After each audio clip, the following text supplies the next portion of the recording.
ശ്രീകൃഷ്ണ ഭഗവാന്റെ പ്രത്യക്ഷ സ്വരൂപമായിട്ടുള്ള ശ്രീമദ് ഭാഗവതം സപ്താഹമായിട്ട് 7 പകലുകൊണ്ട് വായിച്ച് അതിന്റെ കഥ പറഞ്ഞു തരുന്ന ഈ യജ്ഞം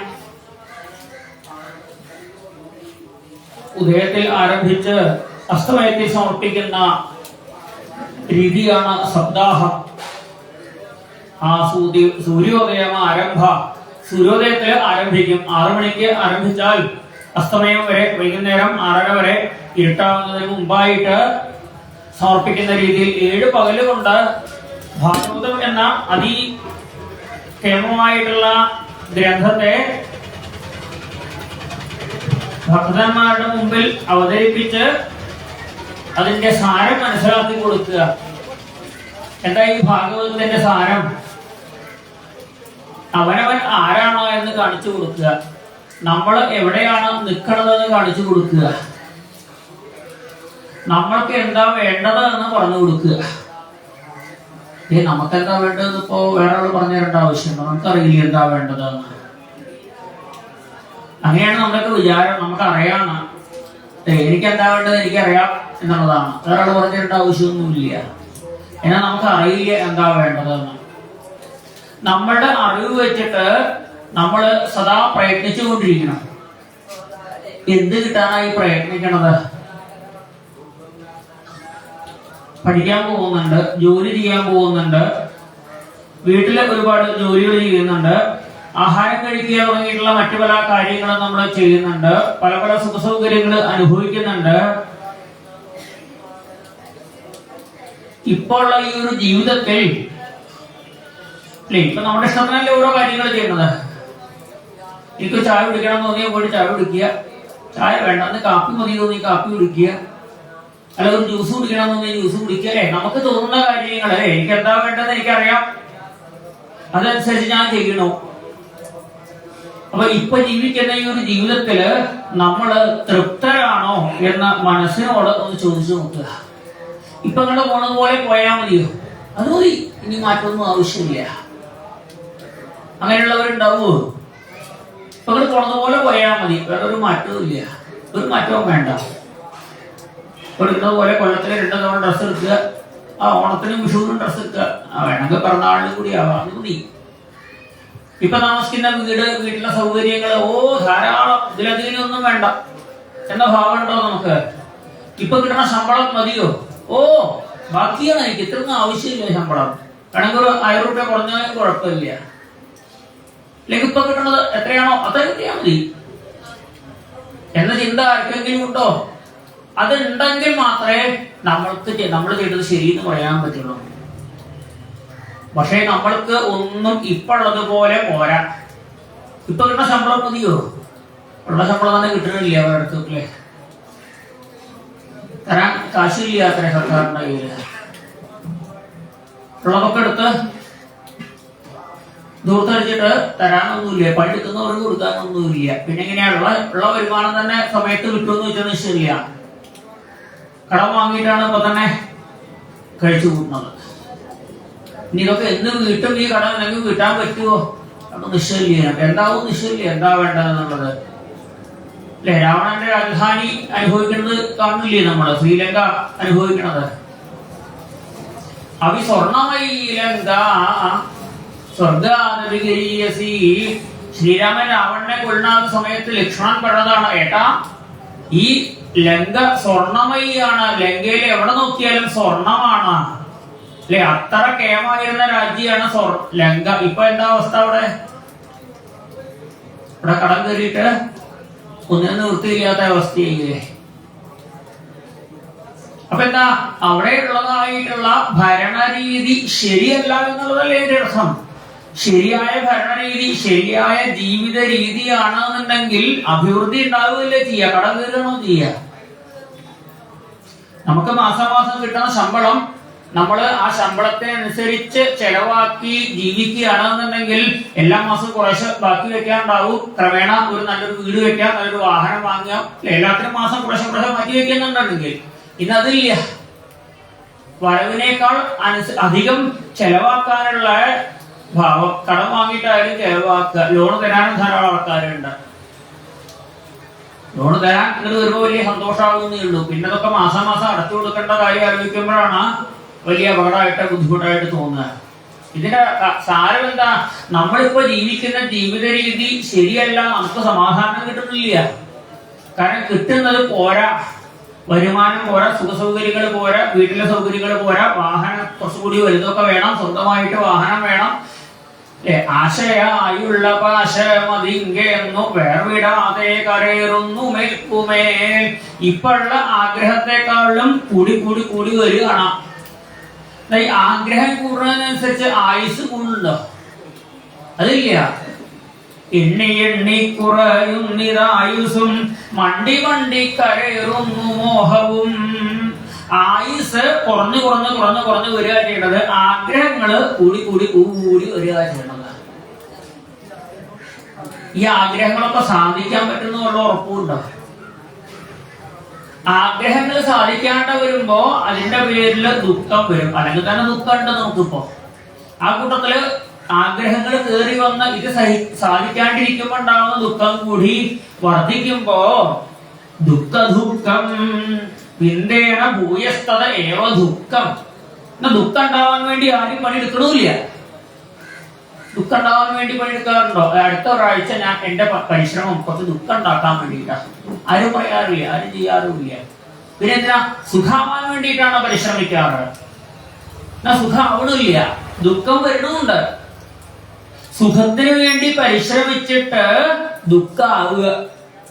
കുറച്ച് മണ്ണൊക്കെ ഉണ്ടെങ്കിൽ അതൊക്കെ ഒന്ന് നേരെയാക്കി എടുത്തിട്ട് അവിടെ കുറച്ച് കൃഷി ഇറക്കിയതാ, എന്നാ കുറച്ച് നല്ല വിഷമില്ലാത്ത പച്ചക്കറി കഴിക്കാറോ എന്നൊക്കെ വിചാരിച്ചിട്ട്. അപ്പോഴേക്കാണ് കുറെ പന്നി വന്നിട്ട് കുറെ നശിപ്പിച്ചു, അല്ലെങ്കിൽ മഴ പെയ്തിട്ട് നശിച്ചു, അല്ലെങ്കിൽ വെള്ളം ഇല്ലാണ്ട് അതൊക്കെ നശിച്ചുപോയി. സുഖാവണം എന്ന് വിചാരിച്ച് പരിശ്രമിച്ചത് ദുഃഖമായിട്ട് മാറുക ഉണ്ടായത്. അതിനുവേണ്ടി ചെലവാക്കിയ കാശും പരിശ്രമം ഒക്കെ വെറുതെ ആയിട്ട് മാറുക. ഇങ്ങനെ എത്ര എത്ര അനുഭവങ്ങൾ നമുക്ക് ഉണ്ടാവണു. സുഖാണോ എന്ന് വിചാരിച്ച് ദുഃഖം കയറി വരണം. അപ്പൊ എന്താ? യഥാർത്ഥത്തിൽ സുഖാവാൻ വേണ്ടതല്ല നമ്മൾ ചെയ്യണത്. സുഖാവാൻ വേണ്ടത് ഈശ്വരനെ ആരാധിച്ചുകൊണ്ട് കർമ്മങ്ങൾ ചെയ്യുക വേണ്ടത്. ഏത് കർമ്മം ചെയ്യുമ്പോഴും ഈശ്വര ചിന്തയോടുകൂടി ചെയ്യുമ്പോ ധർമ്മം അനുഷ്ഠിക്കുമ്പോഴാണ് സുഖം ഉണ്ടാവുക. ധർമ്മം ആണോ നമ്മൾ ചെയ്യുന്നത്? അതിന് ധർമ്മം എന്താന്ന് നമുക്ക് അറിയുമോ? പുണ്യകർമ്മങ്ങൾ എന്താന്ന് അറിയുമോ? ചെയ്യേണ്ട കർമ്മങ്ങൾ ഏതാണെന്ന് അറിയോ? ചെയ്യാൻ പാടില്ലാത്ത കർമ്മങ്ങൾ ഏതാണെന്ന് അറിയോ? അച്ഛൻ പറഞ്ഞത് മുഴുവനൊന്നും അങ്ങനെ അംഗീകരിക്കാൻ പറ്റണില്ല. അതുകൊണ്ട് അച്ഛനും മകനും തമ്മിൽ ചെറിയൊരു അയോഗ്യത്തിലാണ്. അമ്മയും മകളും തമ്മിൽ ചെറിയൊരു അയോഗ്യത്തിലാണ്. ഭാര്യാഭർത്താക്കന്മാര് അവര് തമ്മിൽ യോഗ്യരില്ല. ഉണ്ടെങ്കിലല്ലേ അവര് ലോകിയായിട്ടോ കല്യാണം കഴിച്ചവരല്ലേ. അത് കല്യാണത്തിന് മുമ്പ് ലോകിയായിരുന്നു. കല്യാണം കഴിച്ചവർ എപ്പോഴും അലോഗ്യ. നമ്മൾ കാണാണ്ടിരുന്നാൽ കുഴപ്പമില്ല. ഒരാൾക്ക് നൈറ്റ് ഡ്യൂട്ടി ഒരാൾക്ക് ഡേ ഡ്യൂട്ടി ആണെങ്കിൽ കുഴപ്പമില്ല, കുറെ കാലം നീണ്ടു പോകും. കാരണം നമ്മൾ കാണുന്നില്ല. ഒരാൾ വീട്ടിലേക്ക് വരുമ്പോഴാവും മറ്റേയാള് ജോലിക്ക് പോവുക. അപ്പൊ ആ ഒരു സമയത്തെ കാണുകയേ ഉള്ളൂ, വലിയ കുഴപ്പമില്ല. തമ്മ് കണ്ടാൽ രണ്ടാൾക്ക് ഒരു ദിവസം ലീവ് കിട്ടിയോ അന്ന് കലഹമായിട്ട് മാറും. ദമ്പതീനാംചകൽക്കനം. കലിയുഗത്തിൽ ഇതേ കാണുള്ളൂ. ദമ്പതിമാര് തമ്മിൽ, ഭാര്യാഭർത്താക്കന്മാർ തമ്മിൽ കലഹിക്കണതേ കാണാൻ പറ്റുള്ളൂ. എവിടെങ്കിലും ഭാര്യാഭർത്താക്കന്മാർ തമ്മിൽ സ്നേഹിക്കുന്നത് കാണാൻ പറ്റുള്ളൂ. സ്നേഹത്തോടു കൂടി കഴിയുന്നത് ഉണ്ടല്ലോ. അതേ അപ്പുറത്തെ വീട്ടിലെ ദമ്പതിമാർ സ്നേഹത്തിലാണല്ലോ. സ്നേഹത്തിലാണ്. പുറത്തേക്ക് കാണുമ്പോ അവരുടെ ഉള്ളില് എന്താ നമുക്ക് അറിയാൻ പറ്റുമോ? അത് ആർക്കെ അറിയാൻ പറ്റുമോ? അവരവർക്ക് തന്നെ അറിയാൻ പറ്റുള്ളൂ. ഒന്ന് സ്വയം ചോദിക്കുക, ഞാനും ജീവിത പങ്കാളിയായിട്ട് നല്ല സ്നേഹത്തിലാണോ? അവരവർ ചോദിക്കുക. സ്ത്രീകളാണെങ്കിൽ ചിന്തിക്കുക, ഞാനും ഭർത്താവുമായിട്ട് നല്ല സ്നേഹത്തിലാണോ? ഭാര്യയ്ക്ക് ചിന്തിക്കാം, പുരുഷന്മാർക്ക് ചിന്തിക്കാം, ഞാനും ഭാര്യയുമായിട്ട് സ്നേഹത്തിലാണോ? സ്ത്രീകൾക്ക് ചിന്തിക്കാം, ഞാനും ഭർത്താവുമായിട്ട് സ്നേഹത്തിലാണോ? പ്രേമമാണോ ഉള്ളത്? ചിന്തിച്ചു നോക്കിയാൽ സന്തോഷമാണോ? നിങ്ങൾ രണ്ടുപേരും കൂടി ഇരിക്കുന്ന സമയത്ത് സന്തോഷമാണോ വരണത്? അതോ രണ്ടുപേരും അതെ ഒന്ന് ഇറങ്ങിപ്പോയാൽ അത് കിട്ടുന്ന എന്നാണോ തോന്നുന്നത്? ഭർത്താവ് ജോലിക്ക് പോയാൽ വരുന്നവരെ ഭാര്യയ്ക്ക് സമാധാനം ഉണ്ടാവും, അങ്ങനെയാണോ വരുന്നത്?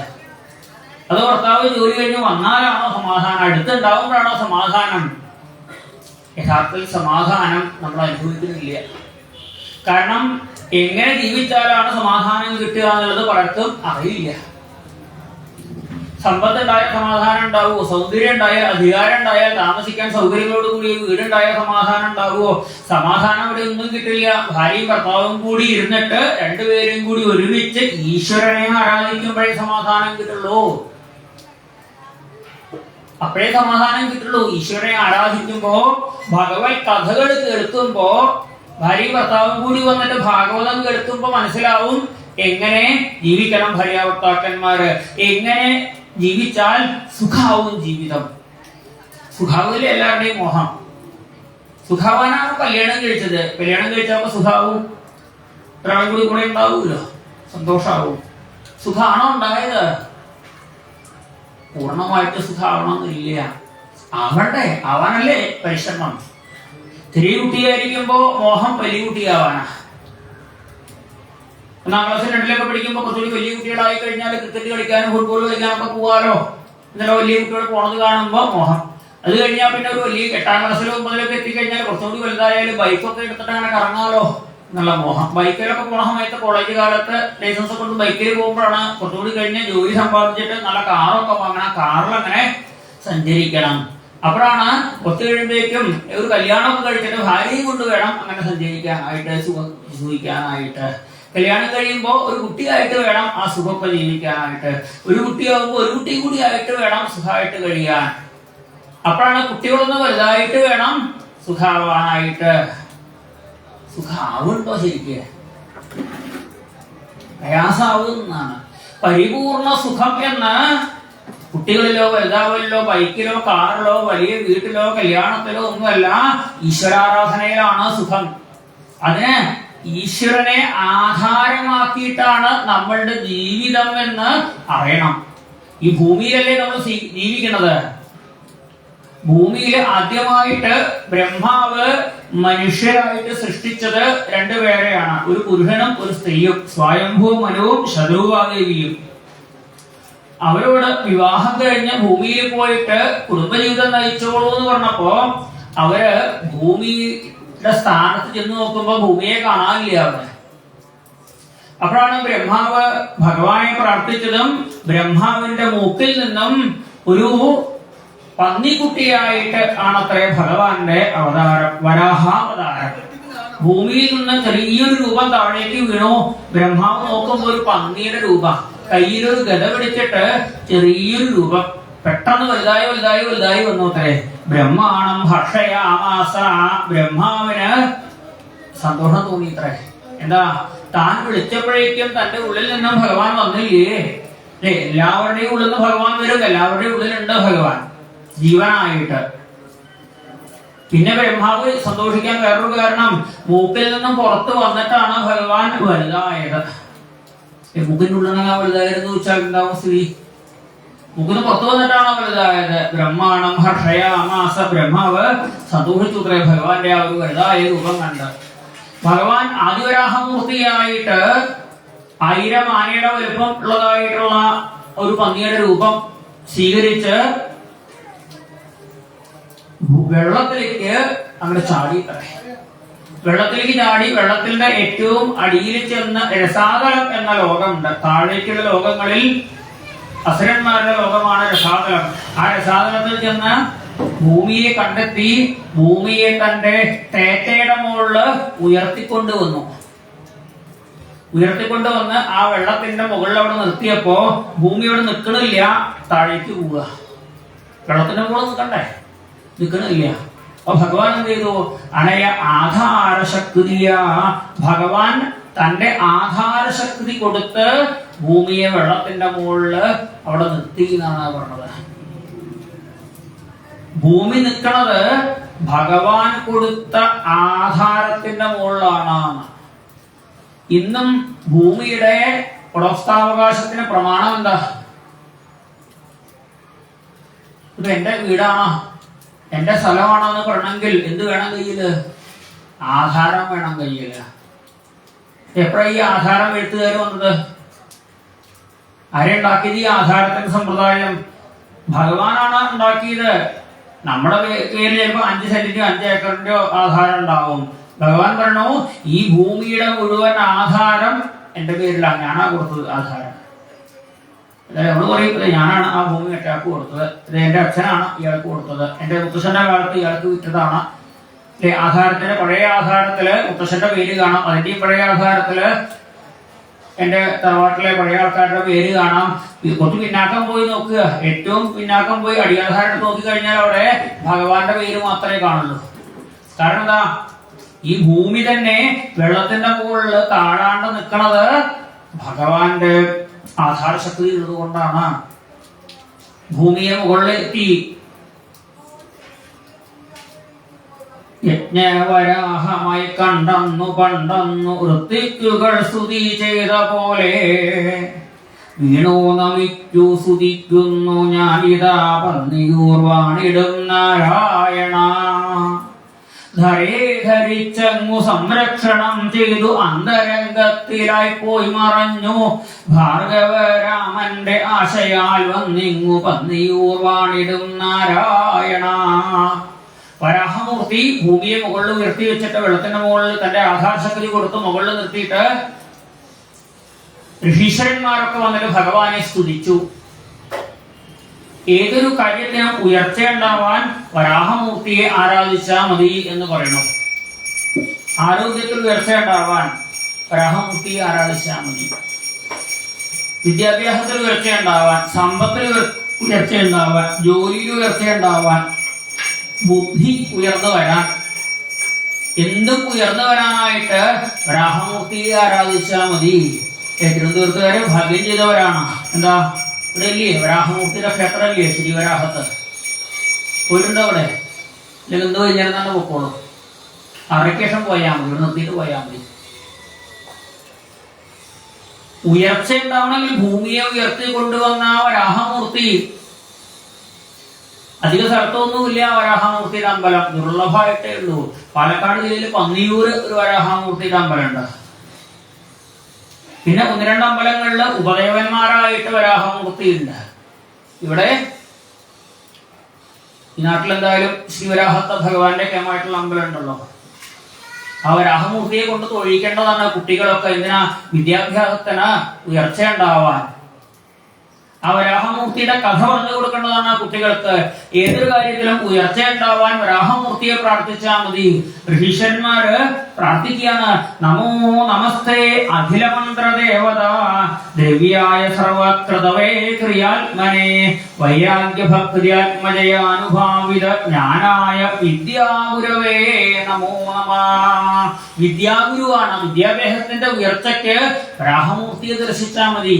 വിദ്യാഗുരുവായിട്ട് വിദ്യക്കിന് മാത്രം അഖില മന്ത്രദേവത, സകല മന്ത്രത്തിനും പല പല മന്ത്രങ്ങളെ കൊണ്ട് നമ്മൾ ഭഗവാനെ പൂജിക്കുമ്പോൾ ആ മന്ത്രത്തിലൊക്കെ പൂർണ്ണമായ ഒരു ഫലം ഉണ്ടാവാനായിട്ട് വരാഹമൂർത്തിയെ തന്നെ പ്രാർത്ഥിക്കണം. മണ്ണില് വേണം കർമ്മങ്ങളൊക്കെ ചെയ്യാനായിട്ട്. അതുകൊണ്ടാണ് മണ്ണ് കൊണ്ടുണ്ടാക്കിയ ഇഷ്ടിക കൊണ്ട് ഹോമം കൊണ്ടൊക്കെ ഉണ്ടാക്കിയിട്ടാണ് ഹോമങ്ങളൊക്കെ ചെയ്യുക.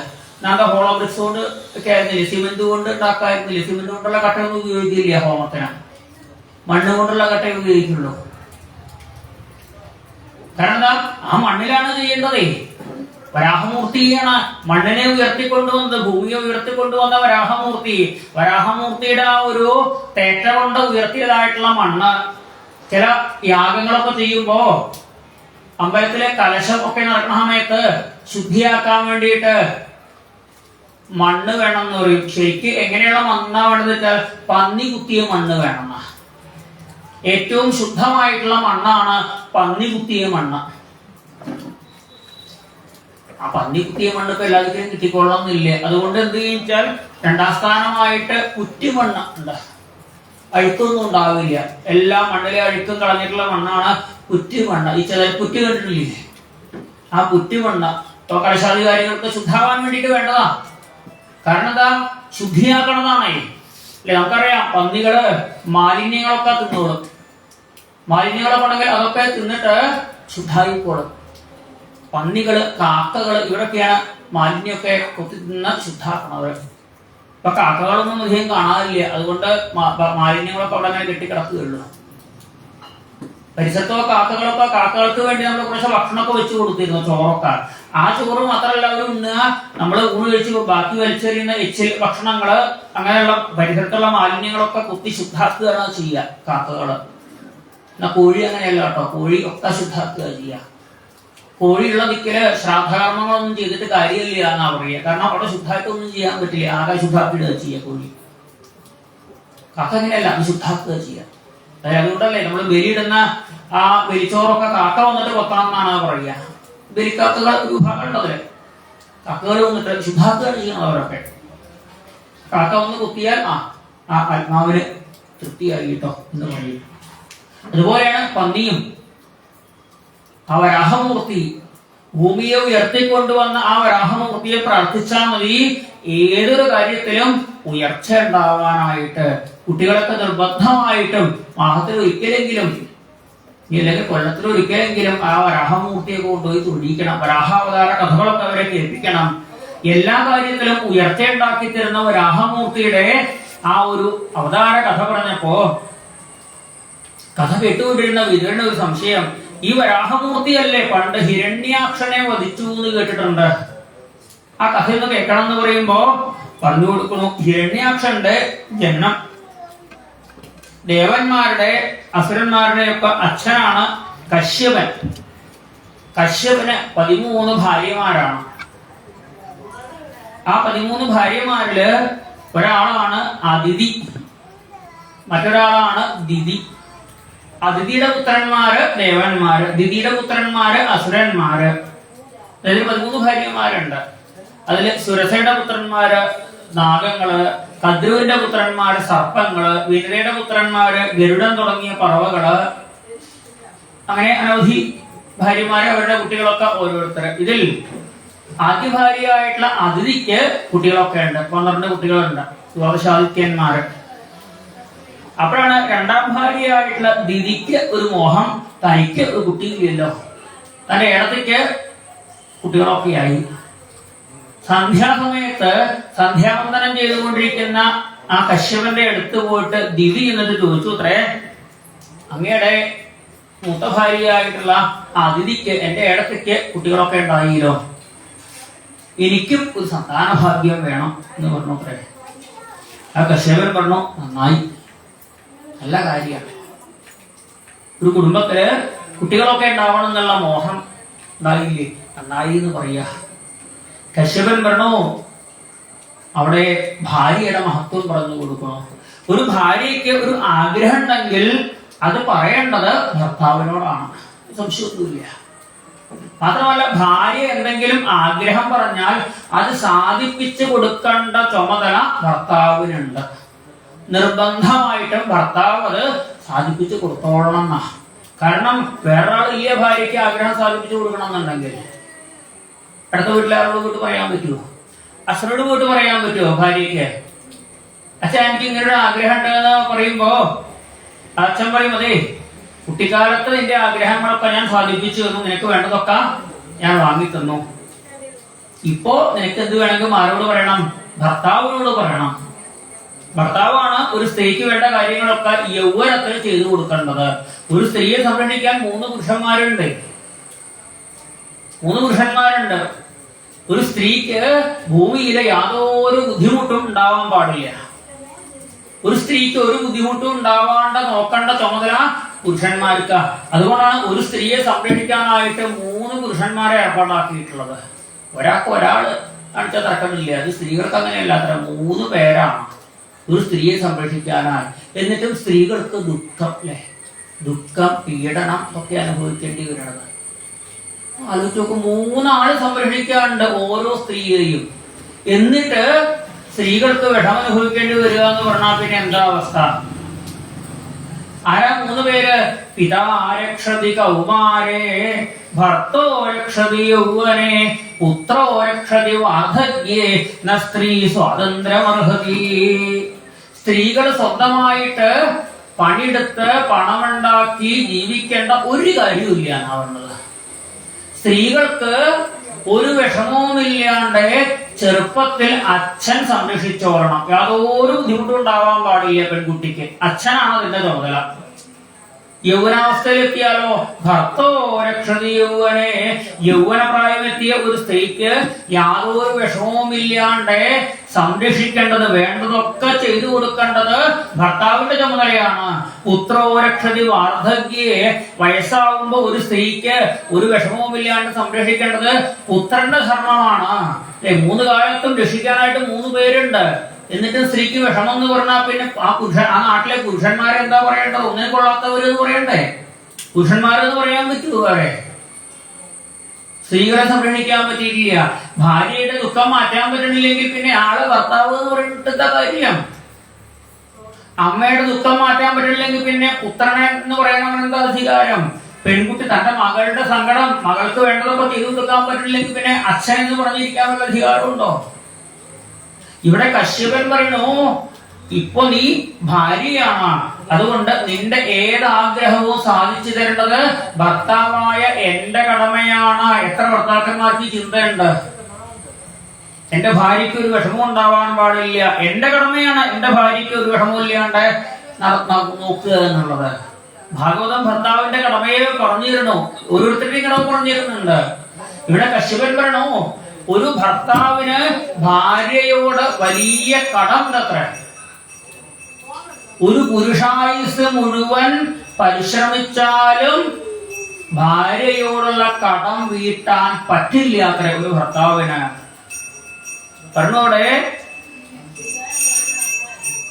യത്നവയം പ്രഭവസ്താം ത്വാം അനുകർത്തും ഗൃഹേശ്വരി അപ്യായുഷാവാകാർസ്നേന യേ ചാന്യേ ഗുണഗൃഹവാ. ഒരു ഭാര്യയോടുള്ള കടം വീട്ടാൻ ഭർത്താവ് പുരുഷായുസ് മുഴുവൻ ശ്രമിച്ചാലും പറ്റില്ല. എന്താ ഭാര്യയോട് ഇത്ര വലിയ കടം എന്ന് ചോദിച്ചു കഴിഞ്ഞാൽ, ഭർത്താവിന് വേണ്ടിയിട്ട് ഭാര്യ എത്ര വലിയ ത്യാഗം ചെയ്യണമെന്നാണ്. ജീവിതത്തിലെ ചെറുപ്പകാലത്തിലൊന്നും കണ്ടു പരിചയമില്ലാത്ത ഏതോ ഒരു ആൾക്ക് വേണ്ടിയിട്ട്, ഭർത്താവ് ആയിട്ട് വരുന്ന ആളെ ചെറുപ്പം മുതൽ കണ്ടു പരിചയമുള്ള ആളൊന്നും ആവില്ലല്ലോ. അങ്ങനെയുള്ള ഒരാളുടെ കൂടെ തന്റെ അച്ഛനെ വിട്ട് ആണ് ഇറങ്ങി വരുന്നത് കല്യാണ സമയത്ത്. കല്യാണം കഴിഞ്ഞ് വരുമ്പോ അച്ഛനെ കൂട്ടി വരുന്നുണ്ടോ? അച്ഛൻ കൂടി പോന്നു കേട്ടോ. അച്ഛനെ വിട്ടാ വരുന്നത്, അമ്മയെ ഉപേക്ഷിച്ചിട്ടാണ് വരുന്നത്, തന്റെ ജനിച്ചു വീടിനെ ഉപേക്ഷിച്ചിട്ടാണ്, തന്റെ നാടിനെ ഉപേക്ഷിച്ചിട്ടാണ്, തന്റെ വീട്ടുകാരെയും നാട്ടുകാരെയും കൂട്ടുകാരെയും എല്ലാം ഉപേക്ഷിച്ചിട്ട് ഇനിയുള്ള കാലം മുഴുവൻ ഈ ഭർത്താവിന്റെ വീട്ടില് ഭർത്താവിന്റെ അച്ഛനെ അച്ഛനായി കണ്ടുകൊണ്ട്, ഭർത്താവിന്റെ അമ്മയെ അമ്മയായി കണ്ടുകൊണ്ട്, ഭർത്താവിന്റെ ബന്ധുക്കളെ ബന്ധുവായി കണ്ടുകൊണ്ട്, ഭർത്താവിന്റെ അയൽക്കാരെ അയൽക്കാരായിട്ട് കണ്ടുകൊണ്ട്, എല്ലാം ഭർത്താവിന്റെ മാത്രമേ ഉള്ളൂ. ഭാര്യയുടെ എന്താ ഉള്ളത്? ഇവിടെ ഭാര്യയുടെ ഉള്ളതും ഉണ്ടോ? ഭാര്യയുടേതായിട്ട് ആരേ ഉള്ളൂ? ഭർത്താവ് മാത്രമേ ഉള്ളൂ. ആ അച്ഛൻ ഭർത്താവിന്റെ അച്ഛനാ. അത് അമ്മാവന. ആരുടെ? അല്ല, അത് ഭർത്താവിന്റെ അമ്മാവന. അത് ഭർത്താവിന്റെ അയൽക്കാരനാ. അത് ഭർത്താവിന്റെ വീട്ടിൽ വന്ന ആളാ. എല്ലാം ഭർത്താവിന്റെ ഉള്ളൂ. പക്ഷേ ഭർത്താവിന്റെ വീട്ടിലുള്ളവരെ, ഭർത്താവിന്റെ ബന്ധുക്കളായിട്ടുള്ള ആളുകളെ തന്റെ ബന്ധുക്കളായി കണ്ടുകൊണ്ട് ജീവിതത്തിന്റെ 3/4 ഭാഗവും, 1/4 ഭാഗമേ സ്വന്തം വീട്ടിലുള്ളൂ, 1/4 ഭാഗം തന്നെ ഇല്ല. ഇനിയിപ്പോ 80 വയസ്സ് വരെ ആയുസ് ഉണ്ടെങ്കിൽ ഒരു 20 വയസ്സ് വരെ വീട്ടിലുള്ളൂ. അത് കഴിഞ്ഞ് ബാക്കിയുള്ള 3/4 ഭാഗവും എന്തിനാ? ആഗ്രഹം പോലും തന്റെ ആഗ്രഹം മാറ്റിവെച്ച് ഭർത്താവിന്റെ ആഗ്രഹത്തിനനുസരിച്ച് ജീവിക്കുന്ന ഒരു ഭാര്യയോടുള്ള കടം എപ്പോഴാ വീട്ടാൻ പറ്റിയ ഭർത്താവിന് എന്നാ? കല്യാണത്തിന് വേണ്ടി ഭർത്താവ് വല്ലതും ഉപേക്ഷിക്കുന്നുണ്ടോ? കല്യാണം കഴിഞ്ഞ ഭർത്താവിന്റെ അച്ഛന്റെ കൂടെ തന്നെയാണ്, ഭർത്താവിന്റെ അമ്മയുടെ കൂടെ തന്നെയാണ്, ഭർത്താവിന്റെ വീട്ടിൽ തന്നെയാണ്, ഭർത്താവിന്റെ നാട്ടിൽ തന്നെയാണ്. ഭർത്താവ് എവിടെ ജോലി ചെയ്യണോ അവിടെയാണ്. ഭാര്യ ചിലപ്പോൾ ജോലി ഒഴിവാക്കിയിട്ട് പോലും ഭർത്താവിന്റെ കൂടെ, ഭർത്താവിന് അവിടെയാണ് ജോലി, അതുകൊണ്ട് ഞാനും അവിടെ പോയി താമസിക്കുകയാണ്. സീതാദേവി ഭർത്താവ് കാട്ടിലേക്ക് പോകണമെന്ന് പറഞ്ഞപ്പോ ഞാനും കാട്ടിലേക്ക് പോവാം, കൊട്ടാരത്തിലല്ല, ഭർത്താവ് എവിടെയാണോ അവിടെ എന്ന് പറഞ്ഞുകൊണ്ട് ഭർത്താവിന്റെ കൂടെ ജീവിതം മുഴുവൻ. ഇനി ഭാര്യയ്ക്ക് വല്ല ആഗ്രഹം ഉണ്ടെന്ന് വിചാരിക്കുക, എനിക്കൊന്ന് വീട്ടിൽ പോകണം, അച്ഛന്റെ അമ്മയൊന്ന് കണ്ടു വരണം എന്നൊരു ഭർത്താവിനോട് പറഞ്ഞാല് ഭർത്താവ് പറയും നമുക്ക് അടുത്ത മാസം പോവാം എന്ന് പറഞ്ഞു കഴിഞ്ഞാൽ, ഓ ശരി. തന്റെ ആഗ്രഹം പോലും ഭർത്താവിന് ഇഷ്ടമല്ലെങ്കിൽ മാറ്റിവെച്ചുകൊണ്ട് ജീവിക്കുന്ന ഒരു ഭാര്യയുടെ മഹത്വം എത്ര വലുതാണെന്ന് ചോദിക്കുക. ഭർത്താക്കന്മാര് മനസ്സിലാക്കേണ്ടതാണ്. അല്ലെങ്കിൽ ഭാര്യമാര് ഭാഗവതത്തിന് മുമ്പിലേക്ക് വന്നാൽ മനസ്സിലാക്കേണ്ടത്, അത് മനസ്സിലാക്കി ഇത്രയ്ക്കൊക്കെ മഹത്വം ഉണ്ടാകുന്നുണ്ടെങ്കിൽ ഭർത്താവിന്റെ വീട്ടുകാർക്ക് ഭക്ഷണം വെച്ച് കൊടുത്തുകൊണ്ട്, ഭർത്താവിന്റെ വീട് അടിച്ചുവാരി തുറച്ചുകൊണ്ട്, ഭർത്താവിന്റെ വീട്ടിലുള്ളവർക്ക് വിളമ്പി കൊടുത്തുകൊണ്ട്, ഭർത്താവിന്റെ വീട്ടിൽ വിളക്ക് വെച്ച് അവിടെ ഐശ്വര്യം ഉണ്ടാവാൻ വേണ്ടി പ്രാർത്ഥിച്ചുകൊണ്ട്, ഓരോ നിമിഷവും ഭർത്താവിന് വേണ്ടി ജീവിക്കുന്ന, ഭർത്താവിന് വേണ്ടിയാണോ ജീവിക്കുന്നത്? നാമം ജപിക്കുമ്പോ ഭർത്താവിന് വേണ്ടിയാണോ ഭാര്യ നാമം ജപിക്കണത്? അങ്ങനെയുണ്ടോ? ഭാര്യയ്ക്ക് വേണ്ടിയിട്ടല്ലേ? അടുക്കളയിൽ ഭക്ഷണം ഉണ്ടാക്കുന്നത് ഭാര്യയ്ക്ക് മാത്രമാണോ? ഭാര്യ ഉണ്ടാക്കിയതേ ഞാൻ കഴിച്ചിട്ടുണ്ടെങ്കിൽ വേണമെങ്കിൽ പോയി കഴിച്ചോളൂ കേട്ടോ എന്നാണോ പറയാറ്? അല്ല, ഭക്ഷണമായിട്ടുണ്ട് കഴിക്കല്ലേ എന്ന് പറഞ്ഞ് ചിലപ്പോ ഭർത്താവിന് ഭക്ഷണം കൊടുത്തിട്ട്, അപ്പോഴാണ് ചിലപ്പോ ഭർത്താവിന്റെ ബന്ധുക്കൾ ആരെങ്കിലും കയറി വരിക, അവർക്കൊരു ഭക്ഷണം കൊടുത്തിട്ട് അവസാനം ഭാര്യയ്ക്ക് കഴിക്കാൻ ഉണ്ടാവില്ല ചിലപ്പോ.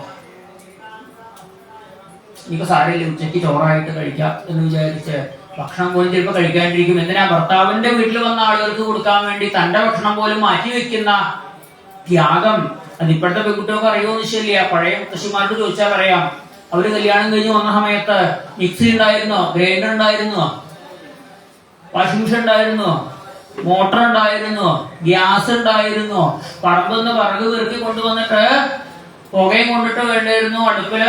മഴക്കാലമൊക്കെ ആയി കഴിഞ്ഞാൽ ഒന്ന് മഴച്ചാറിലും ഉണ്ടാവും, വിറക് കത്തൂല്ല, അങ്ങനെ പുകഞ്ഞു കളിക്കും. എന്നിട്ട് എത്ര വിഷമിച്ചിട്ടാ ഭക്ഷണം ഉണ്ടാക്കിയിട്ടത്? വെള്ളം കോരി കൊണ്ടുവന്നിട്ടല്ലേ. ഇന്നൊരു ദിവസം കറണ്ട് ഇല്ല എന്ന് പറഞ്ഞു കഴിഞ്ഞാൽ കുളിയില്ല, തിരുമ്പലില്ല, അല്ല വസ്ത്രമൊക്കെ അലക്കാൻ ഇല്ല. നീ കറണ്ട് വന്നിട്ട് നാളെ ഉള്ളൂ. കിണറ് വെള്ളം കോരിക്കൂടെ? വെള്ളം കോരിയിട്ട് വസ്ത്രത്തുണി അലക്കും മിക്കവാറും. ചെയ്യുന്നത് കുട്ടികളാ. മുത്തശ്ശിമാരോട് ചോദിക്കുക, അവരുടെ കല്യാണം കഴിഞ്ഞ ഒരു കാലത്ത് അവരനുഭവിച്ചതായിട്ടുള്ള ഒരു വിഷമങ്ങള്. ദോശ ഉണ്ടാക്കണമെന്നുണ്ടെങ്കിൽ ആട്ടുകല്ലിൽ ഇരുന്ന് അരക്കി തന്നെ വേണം. പുട്ടുണ്ടാക്കണമെന്നുണ്ടെങ്കിൽ ഒരലില് അരി ഇടിച്ചിട്ട് വേണം. ഇന്നിപ്പോ എന്തും കടയിൽ വാങ്ങാൻ കിട്ടും. കാരണം കേട് വരാണ്ടിരിക്കാൻ വേണ്ടി കുറെ മായം ചേർത്ത് വാങ്ങാൻ കിട്ടും. സാധാരണ അരിമാവ് എന്നൊക്കെ പറഞ്ഞാൽ നമുക്കറിയാം, അരച്ചു കഴിഞ്ഞാൽ പിറ്റേ ദിവസം ഉണ്ടാക്കാം അല്ലെ? 4 സ്ഥലത്ത് വെക്കാൻ പറ്റുമോ? അതാകെ കുളിച്ച് കേട് വന്നിട്ടുണ്ടാവും. ഇന്നൊന്നും അങ്ങനെയല്ല. ഇന്നിപ്പോ ഒരാഴ്ച വെച്ചാൽ ഒരു കേട് വരില്ല. കാരണം കേട് വരാണ്ടിരിക്കാൻ രീതിയിൽ മാലിന്യങ്ങൾ ചേർത്തിട്ടുണ്ടാവില്ലേ, വിഷം ചേർത്തിട്ടുണ്ടാവും. അത് കുഴപ്പമില്ല. പച്ചക്കറികളൊക്കെ പറമ്പെന്ന് കുറച്ചു കൊണ്ടുവരുന്ന ഇളവനും മത്തനൊക്കെ ആണെങ്കിൽ അത് ആ ഇരിക്കേണ്ടത് പോലെ ഇരിക്കും. ആ സമയം ആയാൽ അത് കേടുവരും ചെയ്യും. ഇന്നങ്ങനെയല്ലേ, അത് കേടായി വരില്ല. ഇങ്ങനെയുള്ള വിഷമങ്ങൾ ഉണ്ടാക്കണതായിരുന്നില്ല അന്ന്. അന്ന് അവര് ധാരാളം അധ്വാനിച്ചിട്ടുണ്ടായിരുന്നു, ഒരുപാട് കഷ്ടതകൾ അനുഭവിച്ചിട്ടുണ്ട്. ആരെ കുറിച്ചാ പറഞ്ഞത്? ഭാര്യയെ കുറിച്ചാ പറഞ്ഞത്. ഇങ്ങനെ തനിക്ക് വേണ്ടി ഒരുപാട് ത്യാഗം അനുഭവിച്ച, ഈ ത്യാഗം സഹിച്ചുകൊണ്ടിരിക്കുന്ന ഒരു ഭാര്യയുടെ ആഗ്രഹം സാധിപ്പിച്ചു കൊടുക്കുക എന്നുള്ളത് മാത്രമേ ഭർത്താവിന് പകരം ചെയ്യാനുള്ളൂ. ഒരു വിഷമവും അറിയിക്കാണ്ട് ഭാര്യയെ സംരക്ഷിക്കുക. അതുകൊണ്ട് കശ്യപൻ പറഞ്ഞു, ദിതി നിന്റെ ആഗ്രഹം സാധിപ്പിച്ചു തരാം. സന്താനം ഉണ്ടാവണമെന്നല്ലേ? സാധിപ്പിച്ചു തരാം. സന്ധ്യാവന്തനം കഴിഞ്ഞോട്ടെ, സന്ധ്യ കഴിഞ്ഞോട്ടെ എന്ന് പറഞ്ഞോത്രേ. പക്ഷെ ഈ ഭാര്യയുടെ മഹത്വത്തെ കുറിച്ച് കേട്ടപ്പോ, ഇത്രയ്ക്ക് മഹത്വമുള്ള ആളാണ് ഭാര്യ അല്ലെ, ഭാര്യയെ അത്ര കേമായിട്ട് ഭർത്താവ് സംരക്ഷിക്കണം എന്നുള്ള ഭാര്യയുടെ മഹത്വം കേട്ടപ്പോ ഈ ദിതിക്ക് കുറച്ച് അഹങ്കാരം വന്നുത്രേ. ദിതി പറഞ്ഞോത്രേ, എനിക്ക് ഇപ്പൊ ഗർഭം ധരിക്കണം എന്ന് പറഞ്ഞോത്രേ. കശ്യപൻ പറഞ്ഞു, സന്ധ്യാസമയാണ്. സന്ധ്യാസമയത്ത് ഭഗവാന്റെ നാമം ജപിക്കുക എന്നല്ലാണ്ട് വേറെ ഒന്നും ചെയ്യാൻ പാടില്ല. സന്ധ്യക്ക് ഭക്ഷണം കഴിക്കരുത്, സന്ധ്യക്ക് ഭക്ഷണം ഉണ്ടാക്കരുത്, സന്ധ്യക്ക് ഉറങ്ങരുത്, സന്ധ്യക്ക് കുളിക്കരുത്, സന്ധ്യക്ക് വിളക്ക് വെക്കരുത്, സന്ധ്യക്ക് നടക്കരുത്, സന്ധ്യക്ക് ഒരു കർമ്മവും ചെയ്യരുത്, കുട്ടികൾ സന്ധ്യക്ക് പഠിക്കരുത്, സന്ധ്യാസമയത്ത് വിളക്ക് വെക്കാൻ പോലും പാടില്ല എന്നാണ് പറയുക. സന്ധ്യക്ക് മുമ്പേ വേണം വിളക്ക് വെക്കാൻ. സന്ധ്യക്ക് വിളക്ക് വെക്കരുതെന്ന് കേട്ടുകൊണ്ട് പോരുത് കേട്ടോ. സപ്താഹത്ത് പറഞ്ഞു സന്ധ്യക്ക് വിളക്ക് വെക്കേണ്ടതാണ്, അതുകൂടി ലാഭമായില്ലോ വിചാരിക്കരുത്. സന്ധ്യക്ക് മുമ്പേ വേണം വിളക്ക് വെക്കാനായിട്ട്. ഇത് 2 സന്ധ്യക്കും ഉണ്ട്, ഒരു സന്ധ്യക്ക് അല്ല കേട്ടോ. പ്രഭാത സന്ധ്യക്കും ഇതൊന്നും പാടില്ല. ഇന്ന് പ്രഭാത സന്ധ്യക്ക് എല്ലാവരും കിടന്നുറങ്ങുക. എപ്പോഴാ പ്രഭാത സന്ധ്യ? ആ ഉദയത്തിന് 10 മിനിറ്റ് മുതൽ ഉദയം കഴിഞ്ഞ് 10 മിനിറ്റ് ശേഷം വരെ. ഇന്ന് കുട്ടികളിൽ ബുദ്ധി വേണ്ട പോലെ ഉറക്കാത്തതിന് കാരണം എന്താ വെച്ചാൽ പ്രധാനമായിട്ട് അവര് പ്രഭാത സന്ധ്യക്ക് ഉറങ്ങണു എന്നുള്ളതാണ്. അല്ലെ, രാവിലെ സൂര്യോദയത്തിന് മുമ്പ് കുളിച്ച് ശുദ്ധാവണം. കുളി കഴിയണം ഉദയത്തിന് മുമ്പ്. ആ ഉദയസമയത്ത് കിടന്നുറങ്ങുക. പലരും കിടന്നുറങ്ങുക. രാത്രി 12 മണി വരെ മൊബൈൽ നോക്കി ഇരുന്നിട്ട് രാവിലെ എണീക്കണില്ല. 6 മണി കുറച്ചുകൂടി കേട്ടെ, 6:15 കുറച്ചുകൂടി 6:30 ആവട്ടെ, 6:15 എന്ന് പറഞ്ഞാൽ നീണ്ട് അലാറം വരുമ്പോ അങ്ങനെ ഓഫാക്കി വെച്ച് പോവുക ചെയ്യണത്. പ്രഭാത സന്ധ്യക്ക് ഉറങ്ങണമെന്നുള്ളത് വലിയൊരു ദോഷമാണ്. അത് നിർബന്ധമായിട്ട് മാറ്റി തന്നെ വേണം.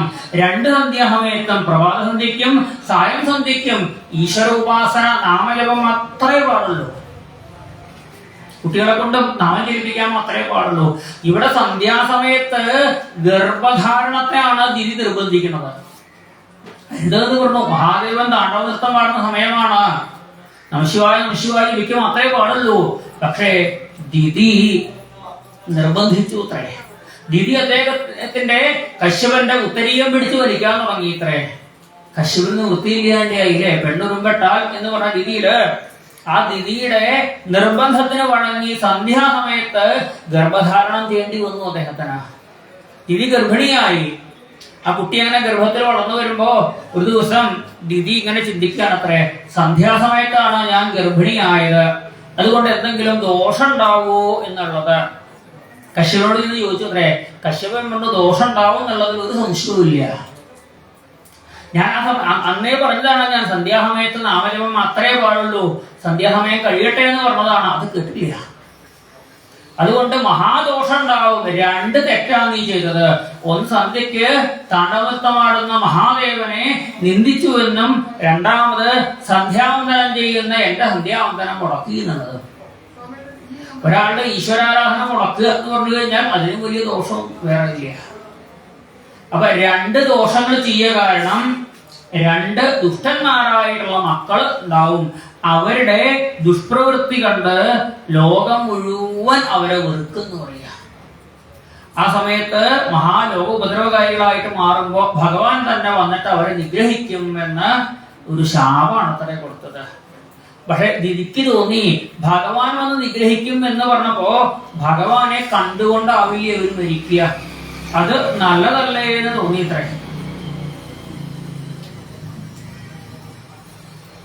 തന്റെ മക്കൾക്ക് അവസാന കാലത്ത് ഭഗവാനെ കാണാൻ പറ്റുക എന്ന് പറഞ്ഞ ഭാഗ്യല്ലേ. എന്തായാലും അതിൽ സന്തോഷിച്ചു അത്രേ. 100 വർഷത്തോളം ദിതി ആ ഗർഭത്തെ പിടിച്ചു നിർത്തി. കുറച്ചു കഴിഞ്ഞപ്പോഴേക്കും സഹിക്കാൻ പറ്റാണ്ടായി. ആ ഗർഭത്തിലിരിക്കുന്ന ദുഷ്ടന്മാരായിട്ടുള്ള അവരുടെ ചൂട് കൊണ്ട് ഭൂമിയാകെ ചുട്ടുകൊള്ളാൻ തുടങ്ങി. ഭൂമിയും വിട്ട് ചൂട് ദേവലോകം വരെ എത്താൻ തുടങ്ങി. ദേവലോകത്തേക്കും ചൂടെത്തിയ സമയത്ത് ദേവന്മാരെല്ലാവരും കൂടി ബ്രഹ്മാവിന്റെ അടുത്ത് ചെന്നിട്ട് ചോദിച്ചു അത്രേ, ബ്രഹ്മദേവ എന്താ അങ്ങനെ ഒരു ചൂടിന് കാരണം? നല്ല ചൂടാണല്ലോ വരണത്, സഹിക്കാൻ പറ്റണില്ല. അപ്പോഴാണ് ബ്രഹ്മാവ് പറഞ്ഞത്, ദിതിയുടെ ഗർഭത്തിലുള്ള കുട്ടികളുടെ ചൂടാ. എന്താ അവരിങ്ങനെ ചൂട് വരാൻ കാരണം? അവര് മഹാദുഷ്ടന്മാരായിട്ട് വരാൻ പോണത്. എന്തേ ഒരു ദുഷ്ടന്മാരാവാൻ കാരണം? പറഞ്ഞു, ഭഗവാനെ കാണാൻ വരുന്ന ആളുകളെ തടഞ്ഞു, ഈശ്വരാരാധനയ്ക്ക് ഒരുങ്ങുന്നവരെ തടഞ്ഞു എന്നുള്ളതാണ് അവർ ദുഷ്ടന്മാരാവാൻ കാരണം. ഒരു ജന്മല്ലാട്ടോ, അവര് 3 ജന്മം ദുഷ്ടന്മാരായിട്ടാണ് ജനിക്കുക എന്ന് പറഞ്ഞു അത്രേ. എന്തുണ്ടായത് ചോദിച്ചു. ഭഗവാനെ കാണാൻ വരുന്നവരെ തടഞ്ഞു. അവര് നാമം ജപിക്കുന്നവരെ തടഞ്ഞു എന്ന് പറയുക. ഈശ്വരാരാധന ചെയ്യുന്നവരെ തടയുക.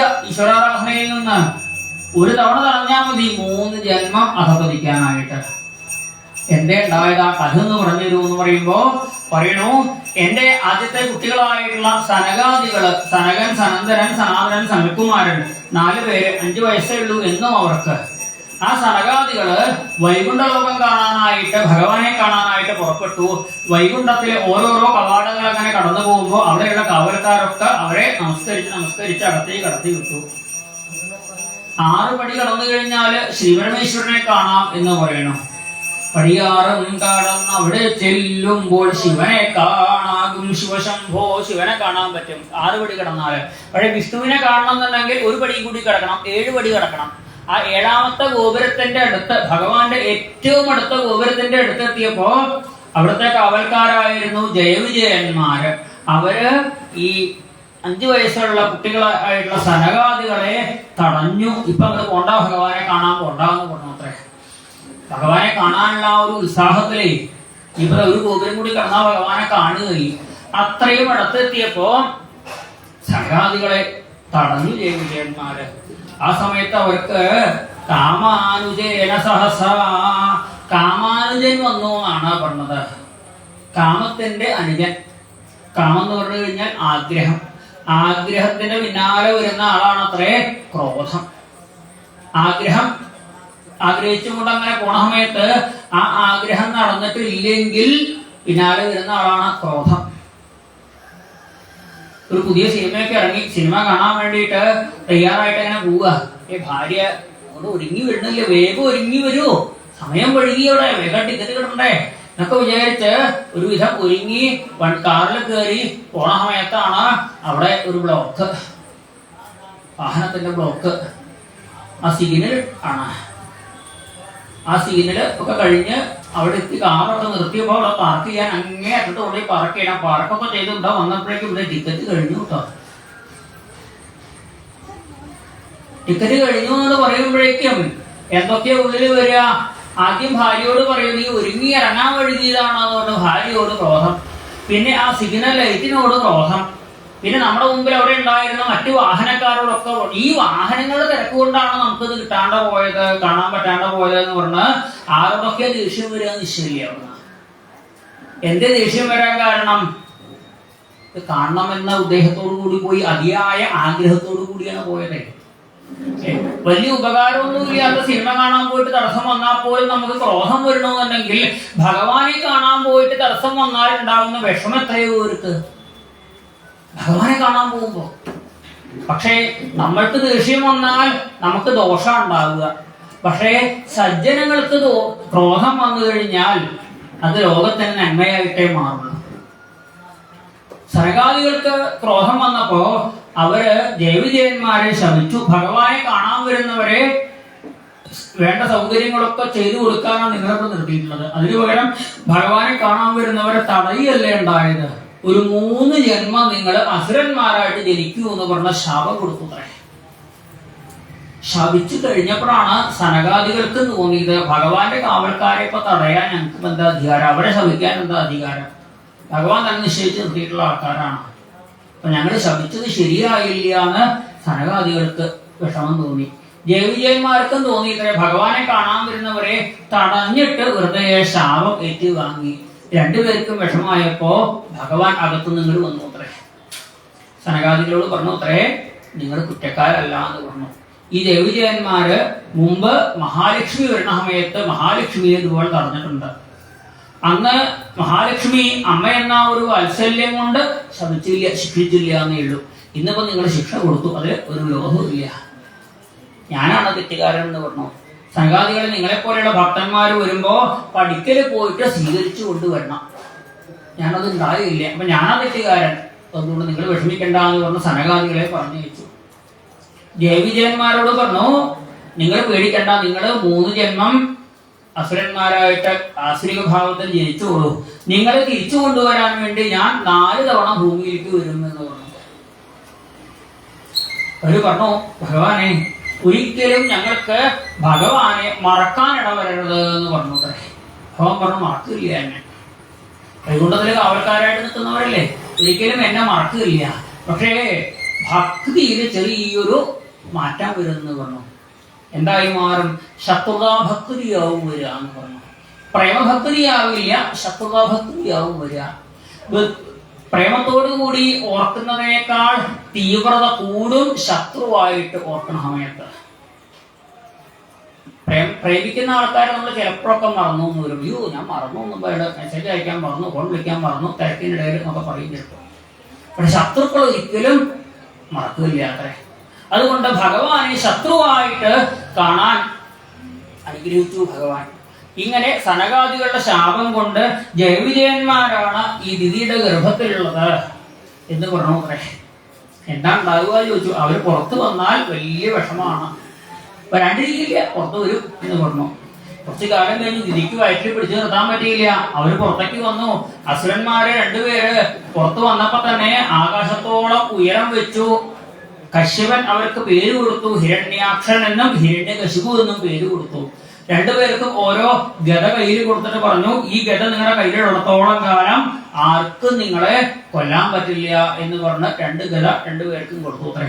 ഹിരണ്യാക്ഷൻ എല്ലാം തനിക്ക് സ്വന്തമാക്കണം എന്ന് വിചാരിച്ച് ഓരോന്നും സ്വന്തമാക്കാൻ തുടങ്ങിയിത്രേ. ഭൂമിയിൽ വന്ന് നോക്കിയപ്പോ ഭൂമിയില് നല്ല ഭംഗിയുള്ള സ്ഥലമാണ്. എവിടെ എന്ത് കണ്ടാലും ഭൂമിയിൽ ഭംഗിയാണ്. കാരണം സൃഷ്ടി ആരംഭിച്ചിട്ടില്ലേ.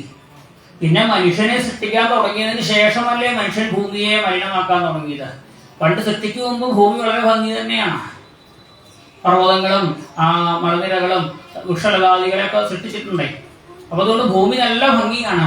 ഭൂമിയുടെ ഓരോ ഭാഗം കണ്ടപ്പോഴും ഇതെനിക്ക് സ്വന്തമാക്കണം, ഈ സ്ഥലം എനിക്ക് സ്വന്തമാക്കണം, വേറൊരു സ്ഥലം കണ്ടപ്പോൾ അതെനിക്ക് സ്വന്തമാക്കണം.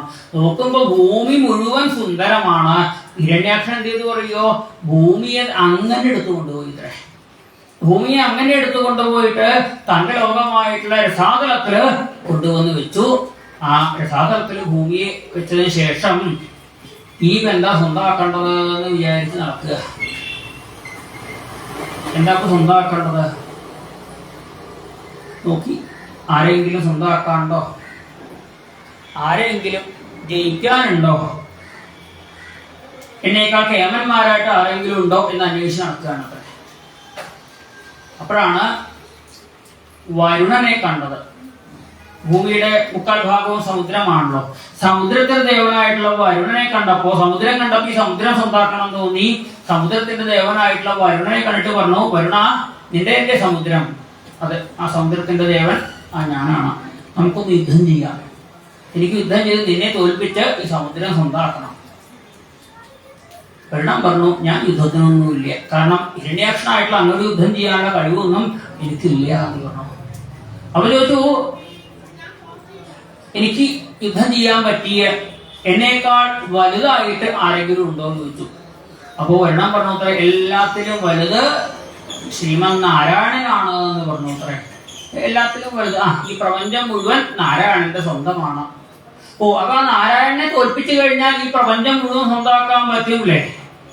അത് ഇതിന്റെ പിടിക്ക് പോലെ ഇരിക്കും. എന്തായാലും ഈ പ്രപഞ്ചത്തിന്റെ മുഴുവൻ നാഥൻ നാരായണനാണ്. അവിടുന്ന് അങ്ങോട്ട് ഹിരണ്യാക്ഷൻ നാരായണനെ അന്വേഷിച്ച് നടക്കാൻ തുടങ്ങിയിട്ടേ. നാരായണ നാരായണ നാരായണ ജപിച്ചുകൊണ്ട് നടക്കുക അത്രേ. കാരണം ജപിച്ചുകൊണ്ട് നടക്കുമ്പോ നാരായണ വിളി കേട്ടോളൂ. ഇങ്ങനെ നാരായണ നാരായണ എന്ന് വിളിച്ച് നടക്കുന്ന സമയത്താണ് നാരായണ എന്ന് വിളിച്ച് നടക്കുന്ന മറ്റൊരാളെ കണ്ടത്, ശ്രീനാരദ മഹർഷിയെ കണ്ടത്. ആ നാരദ മഹർഷിയെ കണ്ടപ്പോ ചോദിച്ചു പോയി, നാരദ മഹർഷി അന്ന് നാരായണ നാരായണ പറഞ്ഞ് നടക്കണമല്ലോ, നാരായണനെ കാണാൻ നടക്കുകയാണോ? ഞാൻ നാരായണനെ കാണാൻ നടക്കുകയല്ല, ഞാൻ നാരായണനെ കണ്ടുവരികയാണ്. കണ്ടുവരികയാണോ? ഈ കണ്ടു കഴിഞ്ഞാൽ പിന്നെ എന്തിനാ നാരായണ നാരായണ വിളിച്ചുകൊണ്ടിരിക്കുന്നത്? അതെന്റെ ഒരു ശീലമാണോ എന്ന് പറഞ്ഞു. ഈ നാരായണൻ എവിടെയുള്ളത്? എനിക്കൊന്ന് കാണണം. നാരദ മഹർഷിക്ക് സന്തോഷമായിട്ടേ. ഒരു അസുരൻ തന്നെ പറയുക നാരായണനെ കാണണം എന്ന്. ഇത് അങ്ങോട്ട് പോയാൽ മതി, അവിടെ കാണാം. വേഗം പുറപ്പെട്ടു. ഉത്തരം നാരദ മഹർഷി കാണിച്ച സ്ഥലത്തേക്ക്. അപ്പോഴാണ് ചോദിച്ചത്, അതെ, ഈ നാരായണനെ കണ്ട എങ്ങനെ തിരിച്ചറിയുക? നാരദ മഹർഷി പറഞ്ഞു, നാരായണനെ തിരിച്ചറിയാൻ നല്ല പ്രയാസമുണ്ട്. നമ്മളുടെ അടുത്തും ഈശ്വരൻ പല രൂപത്തിലും വന്നിട്ടുണ്ടാവും, പലപ്പോഴും സഹായിക്കാനായിട്ട്. പക്ഷെ നമ്മൾ തിരിച്ചറിഞ്ഞിട്ടുണ്ടാവില്ല, ഈശ്വരനാണോ എന്ന് തിരിച്ചറിഞ്ഞിട്ടുണ്ടാവില്ല. നാരായണനെ തിരിച്ചറിയാൻ പ്രയാസ. അതെനിക്ക് നാരായണനെ ഒന്ന് അറിഞ്ഞു കാണണം. നാരദ മഹർഷി പറഞ്ഞു, നേരെ ചെന്നാ മതി. ഭൂമിയെ ഉയർത്തിക്കൊണ്ടു പോകുന്നുണ്ടാവും ഇപ്പൊ നാരായണൻ. ഇതാണ് നാരായണൻ. ഇതവര് കേട്ടപ്പോഴേക്കും ഞാനാണ് ഭൂമി എടുത്തു കൊണ്ടുവച്ചത്, ഞാൻ കൊണ്ടുവച്ച ഭൂമി എടുത്തു കൊണ്ടുപോകുക എന്ന് ചോദിച്ച് ദേഷ്യത്തോടു കൂടി നാരദ മഹർഷി കാണിച്ച ദിശയിലേക്ക് വേണ്ടി പോയപ്പോഴേക്കും ഭഗവാൻ അവിടെ ഏറ്റമേലേറ്റി അതീനെ ഉയർത്തിയ പന്നിയൂർവാണിടും നാരായണ. തേറ്റയുടെ മുകളിൽ ഭൂമിയെ ഉയർത്തിക്കൊണ്ടുവരുന്ന വരാഹമൂർത്തിയാണ് കണ്ടത്. ആ വരാഹമൂർത്തിയെ കണ്ടപ്പോ ഹിരണ്യാക്ഷൻ പറയുകയാണ്, വനഗോചരോ മൃഗ. ഇതൊരു കാട്ടുപന്നിയല്ലേ? ഈ കാട്ടുപന്നിയാണോ അപ്പൊ നാരായണൻ എന്നൊക്കെ പറയുന്നത്? ഈ പ്രപഞ്ചത്തിന് മുഴുവൻ നാഥൻ എന്ന് പറയുന്നത്? അപ്പോ ഭഗവാൻ പറഞ്ഞു അത്രേ, സത്യം വയം ഭോ വനഗോചരോ മൃഗ യുഷ്മൽ വിധാൻ മൃഗയെ ഗ്രാമസിംഹാൻ. ഏ ഹിരണ്യാക്ഷ, നിന്നെ പോലെയുള്ള ചെന്നായ്ക്കളെ തുരത്താൻ വേണ്ടിയിട്ടാണ് ഞാന് പന്നിയായിട്ട് വന്നിട്ടുള്ളത് എന്ന് പറഞ്ഞു. അതോടുകൂടി ഹിരണ്യാക്ഷനും വരാഹമൂർത്തിയും തമ്മില് ഘോരമായിട്ടുള്ള യുദ്ധം. ആ യുദ്ധത്തില് സന്ധ്യാസമയമൊക്കെ ആയി ഇത്രേ. സന്ധ്യാസമയമായപ്പോ ബ്രഹ്മാവ് വന്നിട്ട് പറഞ്ഞു, അതേ ഭഗവാനെ, സന്ധ്യ ആയി കഴിഞ്ഞാൽ അസുരന്മാർക്ക് ശക്തി കൂടും. അതുകൊണ്ട് ആ അസുരന്മാരുടെ ശക്തി വർദ്ധിച്ച് അവര് ആ മായ പ്രയോഗിക്കുന്നതിന് മുമ്പ് അങ്ങ് ഹിരണ്യാക്ഷനെ നിഗ്രഹിച്ചോളൂ എന്ന് പറഞ്ഞപ്പോ ഭഗവാൻ പറഞ്ഞു, മായയൊന്നും എന്റെ അടുത്ത് നടക്കില്ല, മായ എന്റെ നിയന്ത്രണത്തിലാണ്. ഹിരണ്യാക്ഷൻ പല പല മായാപ്രയോഗങ്ങൾ നടത്താൻ തുടങ്ങി. ഭഗവാൻ സുദർശനം കൊണ്ട് ആ മായയൊക്കെ മറച്ച് ആ ഹിരണ്യാക്ഷന്റെ കയ്യിൽ ഗദ ഇരിക്കുന്നുണ്ട്. ആ ഗദ കയ്യിലുള്ളപ്പോ ഹിരണ്യാക്ഷനെ കൊല്ലാൻ പറ്റില്ല എന്നുള്ളത് ഹിരണ്യാക്ഷന്റെ അച്ഛൻ കശ്യപൻ കൊടുത്ത വരാണ്. അപ്പൊ ഹിരണ്യാക്ഷന്റെ കയ്യിൽ നിന്ന് ഗദയെ താഴേക്ക് ഇടിക്കണം. ഭഗവാൻ എന്ത് ചെയ്തു? ഭഗവാൻ കുറച്ചു നേരം തന്റെ കൗമോദകി ഗദയുമായിട്ട് യുദ്ധം തുടങ്ങിയത്രേ. അപ്പൊ ഭഗവാന്റെ ഗദയും ഹിരണ്യാക്ഷന്റെ ഗദയും തമ്മിൽ അങ്ങനെ കൂട്ടിമുട്ടിക്കൊണ്ടുള്ള യുദ്ധ. ഭഗവാൻ എന്ത് ചെയ്തു? ഒരിക്കൽ ഹിരണ്യാക്ഷ ഗദ കൊണ്ട് അടിച്ചപ്പോ ഭഗവാന്റെ ഗദ അങ്ങോട്ട് വിട്ടുത്രേ. ആ ഭഗവാന്റെ ഗദ താഴെ വീണു. ഭഗവാന്റെ ഗദ താഴെ വീണു എന്ന് കണ്ടപ്പോ ഹിരണ്യാക്ഷനും എന്ത് ചെയ്തു? ഭഗവാന്റെ കയ്യിൽ ഗദയില്ല, പിന്നെ എനിക്കും ഗദ വേണ്ടാന്ന് വിചാരിച്ച് തന്റെ ഗദ അങ്ങോട്ട് വലിച്ചെറിഞ്ഞു. ആ ഗദ വലിച്ചെറിയാൻ കാത്തുനിന്നാണോ ഭഗവാൻ? കരയണ കർണമൂലേഹൻ, കൈകൊണ്ട് ആ കർണമൂലത്തിൽ ചെവിക്കുറ്റിക്ക് ഒരൊറ്റ അടികൾ കൊടുത്തു അത്രേ. അതോടുകൂടി ഹിരണ്യാക്ഷൻ അവിടെ കറങ്ങി കറങ്ങി കറങ്ങി മലന്നടിച്ചവിടെ വീണു. ആ ഹിരണ്യാക്ഷന്റെ കഥ കഴിഞ്ഞു പറയുക. യോ വൈ ഹിരണ്യാക്ഷവധം മഹാത്ഭുതം വിക്രീഡിതം കാരണസൂകരാത്മന. ആദിവരാഹമൂർത്തിയായിട്ട് വന്ന ആ ഭഗവാൻ ഹിരണ്യാക്ഷനെ നിഗ്രഹിച്ചതായിട്ടുള്ള കഥ, ഹിരണ്യാക്ഷവധം കഥ എന്നും അനുസ്മരിച്ചു കഴിഞ്ഞാൽ പ്രാണേന്ദ്രിയാണാം യുധി ശൗര്യവർദ്ധനം, ഇന്ദ്രിയങ്ങൾക്കും മനസ്സിനും നല്ല ശൗര്യം ഉണ്ടാവുന്നാണ് ഉള്ളത്. കണ്ണിന് കാഴ്ചക്കുറവുള്ളവര് വരാഹാവതാര കഥ എന്നും കേൾക്കുക അല്ലെങ്കിൽ വായിക്കുക.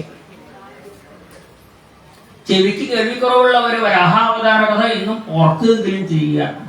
മനസ്സിന് ധൈര്യമില്ലാത്തവര്,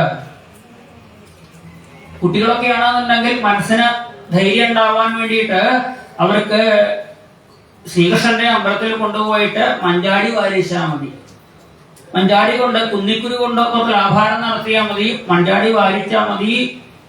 അവർക്ക് മനസ്സിന് ശക്തി ഉണ്ടാവും. കുട്ടികളാകുമ്പോ, വലിയവരാകുമ്പോൾ മഞ്ചാടി വാരി കഴിച്ചിട്ട് കാര്യമില്ല. വലിയവരാണെങ്കിൽ മനസ്സിന് ശക്തി ഉണ്ടാവാൻ, മനോബലം ഉണ്ടാവാനായിട്ട് വരാഹാവതാര കഥ എന്നും രാവിലെ സ്മരിച്ചാൽ മതി എന്ന് പറഞ്ഞു.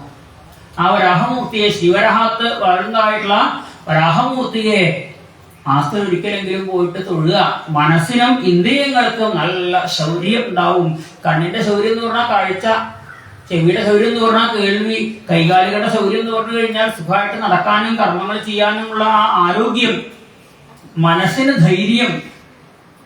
ഒരു കാര്യത്തെ ഇറങ്ങി പുറപ്പെടാനുള്ള ധൈര്യം ഇല്ലാണ്ട് വരില്ലേ, മനഃശക്തി ഇല്ലാത്തൊരവസ്ഥ മാറും. മനസ്സിന് നല്ല പ്രാണേന്ദ്രിയാണാം ഇത് ശൗര്യവർദ്ധനം, മനസ്സിനും ഇന്ദ്രിയങ്ങൾക്കും നല്ല ശൗര്യം ഉണ്ടാവാൻ വരാഹാവതാര കഥ, ഹിരണ്യാക്ഷവധം കഥ കേട്ടാ മതി എന്ന് പറയുന്നു. ഹിരണ്യാക്ഷവധം കഥയ്ക്ക് ശേഷം പറഞ്ഞിരിക്കുന്നത് ബ്രഹ്മാവിന്റെ മറ്റ് സൃഷ്ടികൾ. ബ്രഹ്മാവ് മനുഷ്യ സൃഷ്ടി നടത്തിയപ്പോഴാണ് ഭൂമിയെ കാണാനില്ലാണ്ട് ആയപ്പോ വരാഹാവതാരം പറഞ്ഞത്. ബ്രഹ്മാവ് പിന്നീട് പല പല പക്ഷി മൃഗാദികളെയൊക്കെ സൃഷ്ടിക്കാൻ തുടങ്ങിയിത്രേ. ഭക്ഷണം കഴിക്കുന്നതിൽ 3 വിഭാഗം ആയിട്ടാണ് അത്രേ സൃഷ്ടിച്ചത്. 3 രീതിയിൽ ഭക്ഷണം കഴിക്കുന്നവര്. ഒന്ന് താഴെ നിന്ന് മുകളിലേക്ക് ഭക്ഷണം സ്വീകരിക്കുന്നവര്, മറ്റൊന്ന് മുകളിൽ നിന്ന് താഴേക്ക് ഭക്ഷണം സ്വീകരിക്കുന്നവര്, മൂന്നാമത് നേർരേഖയില് ഭക്ഷണം സ്വീകരിക്കുന്നവര്. ഇങ്ങനെയുള്ള 3 വിഭാഗക്കാര്. ആരൊക്കെ അറിയുക? ആരെയും മുകളിൽ നിന്ന് താഴേക്ക് ഭക്ഷണം സ്വീകരിക്കുന്നവര് കണ്ടിട്ടുണ്ടോ? ആരെങ്കിലും കണ്ടില്ലേ? അടുത്തിരിക്കുന്ന ആളെ നോക്കിയാൽ മതി. അവർ ഭക്ഷണം എതിലെയാ സ്വീകരിക്കണത്? ശരീരത്തിന്റെ മുകളിൽ കൊണ്ടുവയ്ക്കും, അതിന് താഴേക്ക് വരും. ഇങ്ങനെ ചെയ്യണത് മനുഷ്യർ തന്നെയാണ്. അത്രേക്കാലം ചിന്തിച്ചിട്ടില്ലേ ഭക്ഷണം എങ്ങനെയാ സ്വീകരിക്കണമെന്നുള്ളത്. മുകളിൽ നിന്ന് താഴേക്ക് ആഹാരം സ്വീകരിക്കുന്നവര് എന്ന് പറഞ്ഞാൽ മനുഷ്യര്. മൂക്കിലൂടെ ഒക്കെ ഭക്ഷണം കൊടുക്കും അല്ലെ. ആ മൂക്കിലൂടെ വായക്കൂടെയല്ലാണ്ട് വേറെ രീതിയിലൊന്നും ഭക്ഷണം കഴിക്കാൻ പറ്റില്ല അല്ലെ. വായിലൂടെ കഴിക്കാൻ പറ്റാത്ത അവസ്ഥ വന്നാൽ ഡോക്ടർമാരെ ഇപ്പോൾ മൂക്കിലൂടെയും കൊടുക്കും, വേറെ വഴിക്കൊന്നുമില്ല. മുകളിൽ നിന്ന് താഴേക്ക് ആഹാരം സ്വീകരിക്കുന്നവര് മനുഷ്യര്, താഴെ നിന്ന് മുകളിലേക്ക് ആഹാരം സ്വീകരിക്കുന്നവരാണ് വൃക്ഷങ്ങളൊക്കെ. അവർക്ക് താഴെയാണ് ഭക്ഷണം ഇട്ട് കൊടുക്കുക. വളമായാലും വെള്ളമായാലും താഴെയായിട്ട് കൊടുക്കുക, അവർ മേപ്പോട്ട് സ്വീകരിക്കും. നേർരേഖയിൽ സ്വീകരിക്കുന്നവര് വായയും ആമാശയവും നേർരേഖയിലുള്ളവരാണ് മൃഗങ്ങള്, പശുക്കള്, പൂച്ചകള് തുടങ്ങിയിട്ടുള്ള ജീവജാലങ്ങളൊക്കെ എന്താ അവരുടെ വായയും ആമാശയവും നേർരേഖയിലാണ്. വായ എവിടെയാണെങ്കിൽ അതിന് നേരെയാണ് ആ ആമാശയം ഉണ്ടാവും. നേർരേഖയിൽ വിവിധമായിട്ട് എന്ന് പറയും ആ ആഹാരം സ്വീകരിക്കുന്നവ. ഇങ്ങനെ 3 വിഭാഗമേ ഉള്ളൂ, 4ാമത് വിഭാഗമില്ല. ഇങ്ങനെ ഭക്ഷണത്തിന്റെ രീതിയിൽ 3 രീതിയിൽ ആ ആളുകളെ സൃഷ്ടിച്ചു എന്ന് പറയാം. രാത്രിയെ സൃഷ്ടിച്ചു. രാത്രിയെ സൃഷ്ടിച്ചപ്പോൾ രാത്രി വെളിച്ചമില്ല. അപ്പോ രാത്രി വെളിച്ചം കൊടുക്കാനായിട്ടാണ് ഹൃദ്യോതങ്ങളെ സൃഷ്ടിച്ചത്, മിന്നാമിനുങ്ങളെ സൃഷ്ടിച്ചത്. മിന്നാമിനുങ്ങൾ അല്ലാണ്ട് സ്വന്തമായിട്ട് പ്രകാശം കൊടുക്കാൻ കഴിവുള്ള ഒരു ജീവി പോലും വേറെ ഇല്ല. രാത്രിയിൽ മിന്നാമിനിങ്ങിന്റെ വെളിച്ചം ഉണ്ടായാൽ മതി. അത്യാവശ്യം കാണണമെന്നുണ്ടെങ്കിൽ നല്ല സൂര്യപ്രകാശം പോലെ കണ്ടില്ലെങ്കിലും ഒരു മുറിയില് നമ്മൾ രാത്രി വാലൊക്കെ അടച്ച് കിടക്കുമ്പോ ഒരു മിന്നാമിനിങ്ങിന്റെ വെളിച്ചം ഉണ്ടായാൽ മതി. അത്യാവശ്യം അവിടെയുള്ള സാധനങ്ങൾ എന്തൊക്കെയാന്ന് കാണാനായിട്ട്. മിന്നാമിനിങ്ങളെ സൃഷ്ടിച്ചു എന്ന് പറഞ്ഞു. മനുഷ്യ സൃഷ്ടിയെ കുറിച്ച് വിശദമായിട്ട് കേൾക്കണം എന്ന് പറയുമ്പോഴാണ് ഭൂമിയിൽ ആദ്യമായിട്ട് താമസിക്കാൻ വന്ന മനുഷ്യരാണ് സ്വയംഭൂ മനുവും ശതരൂപാദേവിയും. ദമ്പതിമാരായിട്ടുള്ള ജീവിതം ആരംഭിച്ച് അവർക്ക് 5 കുട്ടികൾ ഉണ്ടായി. ആകൂതി, ദേവഹൂതി, പ്രസൂതി, ഇങ്ങനെ 3 പെൺകുട്ടികള്. പ്രിയവദൻ, ഉത്താനപാദം തുടങ്ങി 2 ആൺകുട്ടികള്. അതിൽ മൂത്ത മകളാണ് ആകൂതി.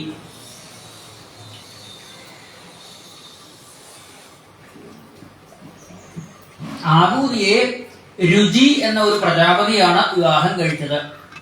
അവിടെ ആ രുചി പ്രജാപതിക്ക് ആകൂതിയില് ഭഗവാന്റെ ഒരു അവതാരം ഉണ്ടായി, യജ്ഞൻ എന്നുള്ള പേരില്. ഭഗവാന്റെ അവതാരങ്ങളില് കേമായിട്ടുള്ള ഒരു അവതാരമാണ് യജ്ഞൻ എന്ന്. അവിടെ മഹാലക്ഷ്മി കൂടെ അവതരിച്ചിട്ടുണ്ട് ദക്ഷിണ എന്നുള്ള പേരില്. യജ്ഞനായിട്ട് ഭഗവാനും ദക്ഷിണയായിട്ട് മഹാലക്ഷ്മിയും. രുചി പ്രജാപതിക്ക് ആ ആകൂതിയില് മനുവിന്റെ ആദ്യ മകളുണ്ടായ അവതാരമാണ്. 2ാമത്തെ മകളാണ് ദേവഹൂതി. ആ ദേവഹൂതിയെ കർദമൻ എന്ന പ്രജാപതിയാണ് വിവാഹം കഴിച്ചിട്ടുള്ളത്. അവിടെയാണ് ഭഗവാൻ കപിലവാസുദേവനായിട്ട് അവതരിച്ചത്. ആ കഥ ഒന്ന് കേൾക്കണം എന്ന് പറയുമ്പോഴാണ് ബ്രഹ്മാവിന്റെ മകനാണ് കർദമൻ. കർദമനോട് കുട്ടിയായിരിക്കുമ്പോ ബ്രഹ്മാവ് പറഞ്ഞു, ഉണ്ണി വിവാഹം കഴിച്ച് കുട്ടികളൊക്കെ ഉണ്ടായി സൃഷ്ടിയിൽ അച്ഛനെ സഹായിക്കണം. ഇനി അവ എന്ന് പറഞ്ഞു, എന്നാൽ ഈ നല്ലൊരു പെൺകുട്ടിയെ നോക്കാം വിവാഹം കഴിക്കാനായിട്ട് എന്ന് പറഞ്ഞപ്പോ വരട്ടെ എന്ന് പറഞ്ഞു. അങ്ങനെ വേഗം കല്യാണം കഴിച്ച് സൃഷ്ടി നടത്താൻ തുടങ്ങിയാൽ കുട്ടികളൊക്കെ ഉണ്ടായി വരും. പക്ഷെ അവര് നേരെയായി കൊള്ളണമെന്നില്ല. ഭാവിയിലെ ജീവിതം നേരെയാവണമെന്നുണ്ടെങ്കിൽ കുട്ടിക്കാലത്ത് ഈശ്വര ആരാധന വേണം. കൃതയുഗത്തില് ആണ് കർദമനോട് ബ്രഹ്മാവ് ഇത് പറഞ്ഞത്. അതുകൊണ്ട് കൃതയുഗത്തിലെ ഈശ്വരാരാധന തപസ്. കർദമൻ തപസ് ചെയ്യാനായിട്ട് പോയി. 10,000 കൊല്ലം തപസ് ചെയ്തു കർദമൻ. അന്നത്തെ ഈശ്വരാരാധന തപസ്സാണ്. ത്രേതായുഗത്തിലാണെങ്കിൽ യാഗം, ദ്വാപരയുഗത്തിലാണെങ്കിൽ പൂജകള്, കലിയുഗത്തിലാണെങ്കിൽ നാമജപം. കുട്ടിക്കാലത്ത് ഈശ്വരാരാധന ചെയ്താൽ മാത്രമേ ഭാവിയിൽ കുടുംബം നേരെയുള്ളൂ.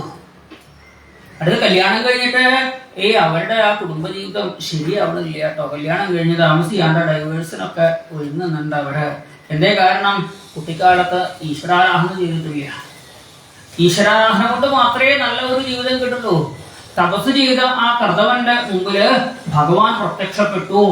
എന്താ വരം വേണ്ടത് ചോദിച്ചപ്പോ കർദമൻ പറഞ്ഞു, ഭഗവാൻ മുമ്പിൽ വന്നാൽ ഭക്തി, മോക്ഷം ഇതൊക്കെ ചോദിക്കേണ്ടത്. പക്ഷെ അച്ഛൻ എന്നോട് സൃഷ്ടി നടത്താൻ പറഞ്ഞിട്ടുണ്ട്. അതുകൊണ്ട് നീ ഭക്തി മുക്തി ഒന്നും ചോദിക്കാൻ പറ്റില്ല. സൃഷ്ടി നടത്താനായിട്ട് എനിക്ക് ഒരു ഭാര്യയെ വേണം എന്ന് പറഞ്ഞു. ഭാര്യയെ തരാം എന്ന് പറഞ്ഞു. എങ്ങനെയെങ്കിലുള്ള ഭാര്യ പോരാന്ന് പറഞ്ഞു അത്രേ. അല്ലെ, എങ്ങനെയുള്ള ഭാര്യയെ കണ്ടെത്തണം എന്ന് പറഞ്ഞു തരണു ഇവിടെ. അയ്യോ, അതിന് ഇപ്പൊ തിട്ട് കാര്യമില്ല. കാരണം ഒരാൾ ഭാര്യയെ കണ്ടെത്തിയപ്പോ കുറെ കാലമായി തുടങ്ങിയിട്ട്. അതിനെന്തേ മാർഗമുള്ളൂ? ഞാൻ പറഞ്ഞത് വിവാഹത്തിന് മുമ്പേ കേൾക്കണം ഭാഗവതം. എന്നാലേ കല്യാണം കഴിക്കണ എങ്ങനെയുള്ള പെൺകുട്ടിയെ കല്യാണം കഴിക്കണം എന്ന് പറയാൻ പറ്റുള്ളൂ. ഈ പെൺകുട്ടികൾക്കാണെങ്കിൽ കല്യാണത്തിന് മുമ്പ് ഭാഗവതം കേട്ടാലേ എങ്ങനെയുള്ള പുരുഷനെ കല്യാണം കഴിച്ച സുഖാവും എന്ന് അറിയാൻ പറ്റുള്ളൂ. ചെറുപ്പത്തിലേ കേൾക്കണം. ഇത് നമുക്ക് കേൾക്കാൻ പറ്റിയില്ല, എന്നാൽ നമ്മുടെ കുട്ടികളെങ്കിലും കൊണ്ടുവന്ന് കേൾപ്പിക്കണം. 4 ദിവസം സ്കൂളിൽ ലീവ് എടുത്താലും വേണ്ടില്ല, കുട്ടികളെ കൊണ്ടുവന്ന് കേൾപ്പിക്കണം. എന്നാലേ അവർക്ക് കല്യാണം കഴിക്കാൻ ഒരുങ്ങുന്ന സമയത്ത് എങ്ങനെയുള്ള ഭർത്താവിന് വേണം, എങ്ങനെയുള്ള പുരുഷനെ സ്വീകരിക്കണം, അല്ലെങ്കിൽ എങ്ങനെയുള്ള പെൺകുട്ടിയെ സ്വീകരിക്കണം എന്ന് അറിയണമെന്നുണ്ടെങ്കിൽ ചെറുപ്പത്തിലെ ഭാഗവതം കേൾക്കണം. ഭാഗവതത്തിൽ മാത്രമേ പറഞ്ഞു തന്നിട്ടുള്ളൂ. വേറെ നമ്മൾ പഠിക്കുന്ന ഒരു വിഷയത്തിലും LKG-ലോ UKG-ലോ ഹൈസ്കൂളിലോ കോളേജിലോ +2-നോ എഞ്ചിനീയറിംഗിലോ MBBS-ലോ ഇപ്പൊ ഏതൊക്കെ ടെക്നിക്കുകൾ പഠിക്കുകയാണെങ്കിലും അവിടെ ഒന്നും എങ്ങനെയുള്ള പെൺകുട്ടിയെ കല്യാണം കഴിച്ചാൽ സുഖാവും എന്ന് പറഞ്ഞു തരില്ല. എങ്ങനെയുള്ള ആൺകുട്ടിയെ വിവാഹം കഴിച്ചാൽ സുഖാവും എന്ന് പറഞ്ഞിരില്ല. അത് ഭാഗവതത്തിലേ പറഞ്ഞു തരുള്ളൂ. സപ്താഹത്തിൽ 2-ാം ദിവസം പറഞ്ഞിരുന്ന കഥയാണത്. എങ്ങനെയുള്ള പെൺകുട്ടിയെ അല്ലെങ്കിൽ എങ്ങനെയുള്ള ആൺകുട്ടിയെ വേണം വിവാഹം കഴിച്ച് സുഖമായി ജീവിക്കാൻ, അല്ലെങ്കിൽ കല്യാണം കഴിക്കാം, ഉള്ളത് കൊണ്ട് അഡ്ജസ്റ്റ് ചെയ്ത് പോവാം. അങ്ങനെ അഡ്ജസ്റ്റ് ചെയ്തിട്ടല്ല, സുഖമായിട്ട് പരമസുഖമായിട്ടുള്ള ദാമ്പത്യ ജീവിതം എങ്ങനെയുള്ള ആളെ സ്വീകരിച്ചാൽ പറ്റും. ഭഗവാനോട് പ്രാർത്ഥിക്കണോ എങ്ങനെയുള്ള പെൺകുട്ടിയാ വേണ്ടത്? തഥാസചാഹം പരിവോഢുകാമ സമാനശീലാം ഗൃഹമേധേനും. പ്രാർത്ഥിക്കുകയാണ് കശ്യപൻ ഭഗവാനോട്, ഭഗവാനെ എനിക്ക് യോജിച്ച ഒരു ഭാര്യയെ വേണം. ഏത് കാര്യത്തിന് യോജിച്ചത് വേണം? ജാതകം കൊണ്ട് യോജിക്കുന്ന ഭാര്യയാണോ വേണ്ടത്? അല്ലാന്ന് പറഞ്ഞു. ജാതകം കൊണ്ട് യോജിക്കേണ്ട കാര്യമൊന്നുമില്ല. ജ്യോത്സ്യന്മാര് ജാതകം വളരെ യോജിക്കുമെന്ന് പറഞ്ഞവർ എത്ര പേര് ഡൈവേഴ്സ് ആയിട്ട് നിൽക്കണോ? എത്ര പേര് ഇപ്പോഴും ഡൈവേഴ്സിന്റെ വക്കില് നിർത്തിയില്ലാത്തതുകൊണ്ട് സഹിച്ചു പോകണോ? സുഖമായിട്ട് ജീവിക്കാൻ, സുഖമായിട്ടുള്ള ദാമ്പത്യ ജീവിതത്തിന് ജാതകം നോക്കിയതുകൊണ്ട് മാത്രം കാര്യമില്ല. നോക്കിക്കോളൂ, കുഴപ്പമൊന്നുമില്ല, രോഗമൊന്നുമില്ല. എന്നാൽ വിദ്യാഭ്യാസം കൊണ്ട് യോജിച്ച ഭാര്യ ഒരു കാര്യവുമില്ല. വിദ്യാഭ്യാസം കൊണ്ട് യോജിച്ചുകൊണ്ട് ഒരു കാര്യവുമില്ല. സൗന്ദര്യം കൊണ്ട് യോജിച്ചത് അത്രയും കാര്യമില്ല. ഈ സൗന്ദര്യം എപ്പോ വേണമെങ്കിലും പോക്കൂടെ, എവിടെയെങ്കിലും ഒന്ന് മുഖമടച്ച് വീണാ മതി, സൗന്ദര്യം പോയില്ലേ. അല്ലെങ്കിൽ എന്തെങ്കിലും പ്രഷർ വന്നു, ഷുഗർ വന്നു, ശരീരം വല്ലാണ്ട് തടിച്ചു, അല്ലെങ്കിൽ വല്ലാണ്ട് മെലിഞ്ഞു, സൗന്ദര്യവും ഇവരുടെ കാര്യമുണ്ടോ? എന്നും നിലനിൽക്കുന്നത്, എന്നും ഉപകാരമുള്ള ഗുണമാണ്, യോജിപ്പാണ് നോക്കേണ്ടത്. വിദ്യാഭ്യാസം കൊണ്ട് എന്നും ഗുണമുണ്ടോ? 60-ാമത്തെ വയസ്സായി, ബിടെക് ഉണ്ട്. ഈ 60-ാമത്തെ വയസ്സിൽ ബിടെക് നേടിയ ഒരാൾക്ക് എന്താ പ്രത്യേകത? 10ാം ക്ലാസ് തോറ്റാളും ബിടെക് നേടിയാലും 60 വയസ്സ് കഴിഞ്ഞാൽ പിന്നെ അവരുടെ ജീവിതം ഏതാണ്ട് ഇതുപോലെ തന്നെയാണ്. വ്യത്യാസമൊന്നുമില്ല. 70 വയസ്സ് കഴിഞ്ഞു വല്ല കാര്യമുണ്ടോ? കാര്യമില്ല. വിദ്യാഭ്യാസം അത് കുറച്ചു കാലത്തേക്ക് ഉപയോഗിക്കും. നല്ല ജോലി കിട്ടിയാൽ അല്ലെ, വിദ്യാഭ്യാസം നേടിയവർക്ക് മുഴുവൻ ജോലി കിട്ടിക്കൊള്ളണമെന്നുണ്ടോ? ജോലി കിട്ടിയാൽ തന്നെ അതിനിടയിൽ അഴിമതി കാണിച്ച് ജയിലിലായി വല്ല കാര്യമുണ്ടോ? ജോലി കിട്ടി നല്ല ശമ്പളമൊക്കെ ഉണ്ട്, അതിനിടയ്ക്ക് സർക്കാരിന്റെ കാശില്ല, അടുത്ത മാസം മുതൽ ശമ്പളം ഉണ്ടാവില്ല, വല്ല കാര്യമുണ്ടോ? ഞാൻ വിദ്യാഭ്യാസം നേടിയില്ല, ഒരു കാര്യമുണ്ടോ? ഉപയോഗം ആയിക്കൊള്ളണമെന്നില്ല, എപ്പോഴും ഉപയോഗം ആയിക്കൊള്ളണമെന്നില്ല. എന്നാ സമ്പത്ത് ഉള്ള, ധാരാളം പാരമ്പര്യമായിട്ട് സ്വത്തുള്ള, അതിൽ വീട്ടിൽ നിന്ന് കല്യാണം കഴിച്ചാൽ സ്വത്ത് എപ്പോ വേണമെങ്കിലും ഇല്ലാണ്ടാവും. സ്വത്തുള്ളവർക്ക് മുഴുവൻ സമാധാനം ഉണ്ടോ? വലിയ വലിയ കൊട്ടാരം പോലെയുള്ള വീടുണ്ട് എന്ന് വിചാരിച്ച് സമാധാനം ഉണ്ടായിക്കൊള്ളുന്നുണ്ടോ? ഈ എന്തേ വീട് അടിച്ചു വാരി തുറക്കാൻ പോലും, തൂത്തുവാരി തുറക്കാൻ പോലും ഒരാളെ കിട്ടാനില്ല. ആകെ പൊടി പിടിച്ച് ചരടി വലയും പൊടി പിടിച്ച് കിടക്കുക. സമാധാനം ഉണ്ടാവുക ഇവിടെ? ഇതിലൊന്നുമല്ല യോജിപ്പ് വേണ്ടത്. വിവാഹത്തിൽ യോജിപ്പ് വേണ്ടത് സമാനശീല സ്വഭാവത്തിലാണ് യോജിപ്പ് വേണ്ടത് എന്ന് പറയുന്നു. അവനവന്റെ സ്വഭാവവുമായിട്ട് യോജിക്കുന്ന പെൺകുട്ടിയെ മാത്രമേ വിവാഹം കഴിക്കാവൂ. അവനവന്റെ സ്വഭാവവുമായിട്ട് യോജിക്കുന്ന ആൺകുട്ടിയെ മാത്രമേ വിവാഹം കഴിക്കാവൂ. പെണ്ണ് കാണാൻ പോകുമ്പോ ചോദിക്കേണ്ട ചോദ്യം, അല്ലെങ്കിൽ പെണ്ണ് കാണാൻ വരുമ്പോ ആ വരുന്ന പുരുഷനോട് ചോദിക്കേണ്ട ചോദ്യം, നിങ്ങളുടെ ചെറുപ്പം മുതലുള്ള ശീലങ്ങൾ എന്തൊക്കെയാവെന്ന് പറയൂ. ആരെങ്കിലും ചോദിച്ചിട്ടുണ്ടോ? രാവിലെ എപ്പോ എണീക്കും? രാവിലെ എണീറ്റ് കഴിഞ്ഞാല് ചായ കുടിച്ചിട്ടാണോ പല്ല് തേക്കുക, അതോ പല്ല് തേച്ചിട്ടാണോ ചായ കുടിക്കുക? കുളിക്കുന്ന സമ്പ്രദായം ഉണ്ടോ? പൂജാമുറി ഉണ്ടോ വീട്ടില്? ഇല്ല, ഞങ്ങളുടെ വീട്ടിൽ അങ്ങനെ കാര്യങ്ങളൊന്നുമില്ല. എന്നാ വേറെ ആരായിട്ടാ നോക്കിക്കോളും. എന്റെ ശീലം അങ്ങനെയല്ല. എന്റെ ശീലം രാവിലെ എണീറ്റാൽ പല്ല് തേച്ച് കുളിച്ച് അടുത്തുള്ള അമ്പലത്തിൽ പോയി തൊഴുതു വന്ന് പൂജാമുറിയിൽ നിന്ന് കുറച്ചു നേരം നാമം ജപിച്ചിട്ട് അടുക്കളയിൽ കയറുക എന്നുള്ളതാണ് ഞാൻ ശീലിച്ചത്. ഇതൊന്നും ഇല്ലാത്ത ആളെ എനിക്ക് സ്വീകരിക്കാൻ പറ്റില്ല. തിരിച്ചങ്ങോട്ട് ചോദിക്കാം, എന്താ വേണ്ട സ്വഭാവം നിങ്ങളുടെ? എങ്ങനെ അടുക്കളയിൽ കയറി പാചകമൊക്കെ പഠിച്ചിട്ടുണ്ടോ? ഇല്ല, ഇവിടെയൊക്കെ വേലക്കാരികളാണ് ഭക്ഷണം ഉണ്ടാക്കി തരാറ്. അവരുണ്ടാക്കി തരുന്ന ഭക്ഷണമാണ് കഴിക്കാറ്. വേറെ ആരായിട്ട് നോക്കിക്കോളും, ഞാൻ വേറെ പെണ്ണിനെ അന്വേഷിച്ചോളാം. എനിക്ക് രാവിലെ കുളിച്ച് അടുക്കളയിൽ കയറി എന്തെങ്കിലുമൊക്കെ ഭക്ഷണം ഉണ്ടാക്കി അച്ഛനും അമ്മയ്ക്കും എല്ലാവർക്കും വിളമ്പി കൊടുക്കുന്ന ആ ഒരു സ്വഭാവമുള്ള പെൺകുട്ടിയാണ് വേണ്ടത്. പെൺകുട്ടിയോട് വേറെ ഉണ്ടാവും, അന്വേഷിക്കാട്ടോ. ഇത് മാത്രം ചോദിക്കില്ല. എന്ത് ചോദിക്കും? എത്ര അവൻ വാങ്ങി വെച്ചിട്ട് ചോദിക്കും. തന്റെ പറമ്പുണ്ട്, ആ അപ്പുറത്തുള്ള പറമ്പ് ഇപ്പുറത്തുള്ളതൊക്കെ ആരുടെയാ? ഇവിടെയൊക്കെ മതിൽ കെട്ടിന്റെ അപ്പുറത്ത് ആരുടെയാ? അത് വേറെ ആൾക്കാരുടെ. ഓ, അത്രേ ഉള്ളൂല്ലേ? അല്ല, അപ്പുറത്തെ കുറച്ച് റബ്ബർ എസ്റ്റേറ്റ് ഉണ്ടോ? എന്നാ അത് തന്നെയാവാ വീണ. സമ്പത്തെ നോക്കുള്ളൂ, അല്ലെങ്കിൽ കാണാന്നില്ല അങ്ങനെ കേട്ടോ. അവരുടെ കാറ് കണ്ടില്ലേ? കാറ് കണ്ടാൽ തന്നെ അറിഞ്ഞൂടെ അവരുടെ കേമത്തം. ഒരു കാറ് കണ്ടിട്ടുള്ളവരുടെ കേമത്തം മനസ്സിലാക്കാൻ പറ്റുമോ? കാറ് വാടകയ്ക്ക് കിട്ടും വേണമെങ്കിലും, എത്ര നല്ല കാറ് വേണമെങ്കിലും. അല്ലെങ്കിൽ കൂട്ടുകാരുടെ കാറിലാവും ചിലപ്പോൾ വന്നിട്ടുണ്ടാകുക. ആ കാറ് കണ്ടിട്ട് ആള് കേമന പറയാൻ പറ്റുമോ? പെണ്ണ് കാണാൻ വന്നിട്ട് കുറെ കാലം കഴിഞ്ഞിട്ടാകും പറയുക, എത്ര പേരെന്നെ കാണാൻ വന്ന അവസാനം ഇയാളെ സ്വീകരിച്ചിട്ട് കഷ്ടം. കുറെ കാലം കഴിഞ്ഞിട്ട് വന്നൊരു കാര്യമുണ്ടോ? കല്യാണത്തിന് മുമ്പേ ചിന്തിക്കണം. സമാനശീലാം. ഭാഗവതം കുറച്ച് മുമ്പ് കേൾക്കാമായിരുന്നു തോന്നുന്നുണ്ട് അല്ലേ? കല്യാണത്തിന് മുമ്പ് കേൾക്കാമായിരുന്നു തോന്നുന്നുണ്ട്. കല്യാണത്തിന് മുമ്പ് കേൾക്കുകയാണെങ്കിൽ പെണ്ണ് കാണാവുമ്പോൾ ഒന്നും ശ്രദ്ധിക്കായിരുന്നു. ഇപ്പൊ ഉള്ള ഈ കഷ്ടത ഉണ്ടാവില്ലായിരുന്നു. കഷ്ടതയുണ്ടോ? ഏതെങ്കിലുമൊക്കെ രീതിയിൽ ഉണ്ടാവാണ്ടിരിക്കില്ലേ? ഇനിയും മാറാൻ വഴിയൊക്കെ ഉണ്ട്. ആരെ? ഭാര്യയും ഭർത്താവിയും മാറാനല്ല, ഈ കഷ്ടത മാറാൻ വഴിയുണ്ട്. ഇവിടുന്ന് അങ്ങനെയുള്ള ഭാഗവതം മുഴുവൻ കേട്ടാൽ മതി, മനസ്സിലാവും എങ്ങനെ ജീവിച്ചാൽ നേരെയാവാന്നുള്ളത്. നേരെയാക്കാൻ പറ്റാത്തതായിട്ടുള്ള ഒരു കാര്യവുമില്ല. നേരെയാക്കണം എന്ന് നമ്മൾ വിചാരിച്ച് പ്രയത്നിക്കണം. ഒരു ലോകത്ത് ഒരു ഭാര്യയും ഭർത്താവും കൂടി വിചാരിച്ചാൽ ആ നാട് മുഴുവൻ നേരെയാവാൻ പറ്റും. ഒരു ഭാര്യയും ഭർത്താവും വിചാരിച്ചാൽ മതി. അവരാ സ്നേഹത്തോടു കൂടി വേണ്ട രീതിയിൽ സുഖമായിട്ട് ജീവിക്കണത് ലോകം കണ്ടു കഴിഞ്ഞാൽ അടുത്ത വീട്ടുകാർക്കും തോന്നും അവർ തമ്മിൽ അവരുടെ വീട്ടിൽ നിന്ന് യാതൊരു ബഹളവും ഇന്നേ വരെ കേട്ടിട്ടില്ല, എന്തൊരു സ്നേഹത്തോടു കൂടിയാണ് അവരുടെ ജീവിതം എന്ന് കണ്ടു കഴിഞ്ഞാൽ ബാക്കി അടുത്ത വീട്ടിലെ ആൾക്കാരും കുറേശ്ശെ അതിനെ അനുസരിക്കാൻ തുടങ്ങും. ഭാര്യ ഭർത്താവും കൂടി ഒരുമിച്ച് അമ്പലത്തിൽ പോയിട്ട് തൊഴുക, ഒരുമിച്ച് പ്രദക്ഷിണം വയ്ക്കുക, നാമം ജപിക്കാൻ ഇരിക്കുമ്പോൾ കുറച്ച് ഒരുമിച്ച് നാമം ജപിക്കുക, ഭാഗവതം കേൾക്കാൻ പോകുമ്പോൾ ഒരുമിച്ച് പോവുക. ആദ്യമൊക്കെ ആൾക്കാർ പറയുമ്പേ എപ്പോഴും ഭർത്താവിന്റെ പിന്നാലെ നടക്കുക. ഇവിടെ പോകുമ്പോൾ ഭാര്യ ഇല്ലാണ്ട് എനിക്ക് പറ്റില്ല ഒരു നിമിഷം പോലും. പറ്റരുത് തന്നെ. അവനവന്റെ ഭാര്യയല്ല, വേറെ ആളുടെ ഭാര്യയല്ല കൊണ്ടുപോകണത്. അവനവന്റെ ഭാര്യ എപ്പോ കൂടെ കൊണ്ടുപോയാൽ എന്താ കുഴപ്പം? അവിടെ അമ്പലത്തിക്ക് പോകുമ്പോഴും കൊണ്ടുപോകും, ടൂറ് പോകുമ്പോഴും കൊണ്ടുപോകും, ഐസ്ക്രീം കഴിക്കാൻ പോകുമ്പോഴും സിനിമയ്ക്ക് പോകുമ്പോഴൊക്കെ ഭാര്യയും കൊണ്ടുപോകും. പിന്നെ ഭാര്യയും കൊണ്ടുപോയാല ഭർത്താവല്ലാണ്ട് പിന്നെ ആരാ കൊണ്ടുപോവുക?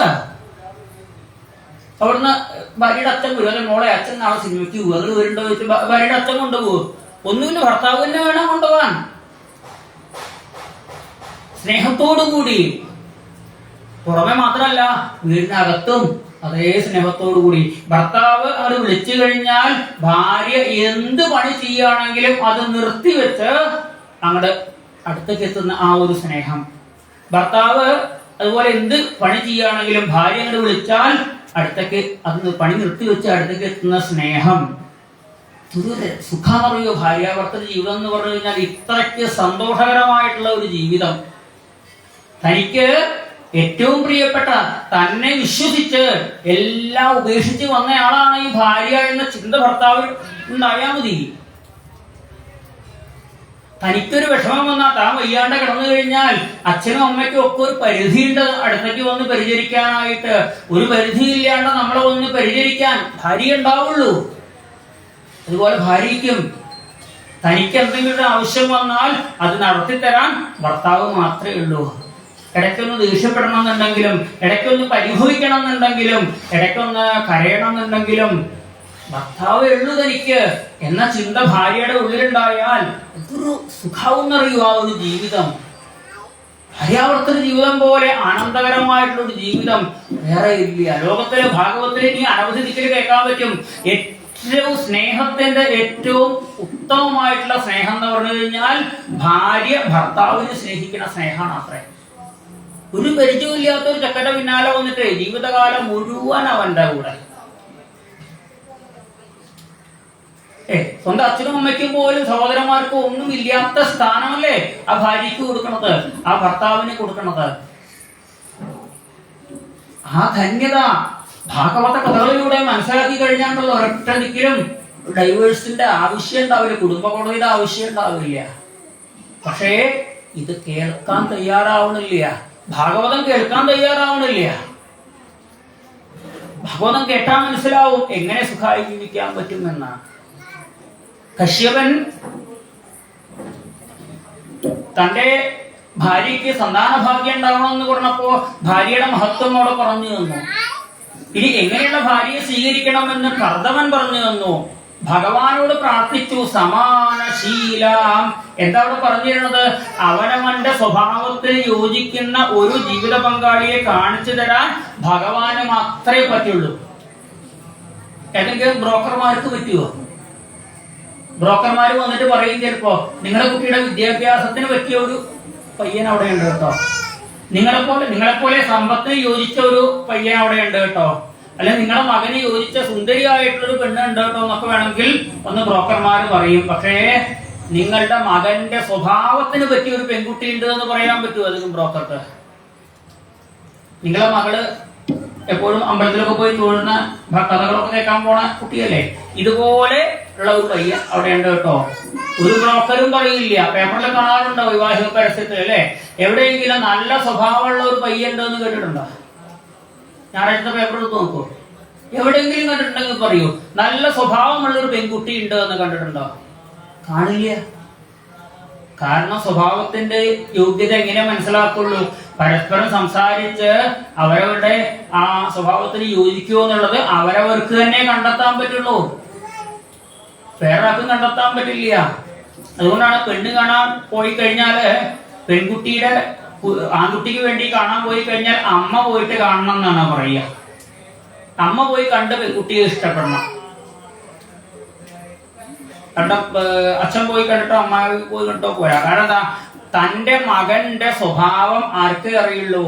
അമ്മയ്ക്കേ അറിയുള്ളൂ. അമ്മയ്ക്കേ അറിയുള്ളൂ. തന്റെ മകന്റെ വാശികള്, നിർബന്ധങ്ങള്, ശീലങ്ങള് ഒക്കെ അമ്മയ്ക്കേ അറിയുള്ളൂ.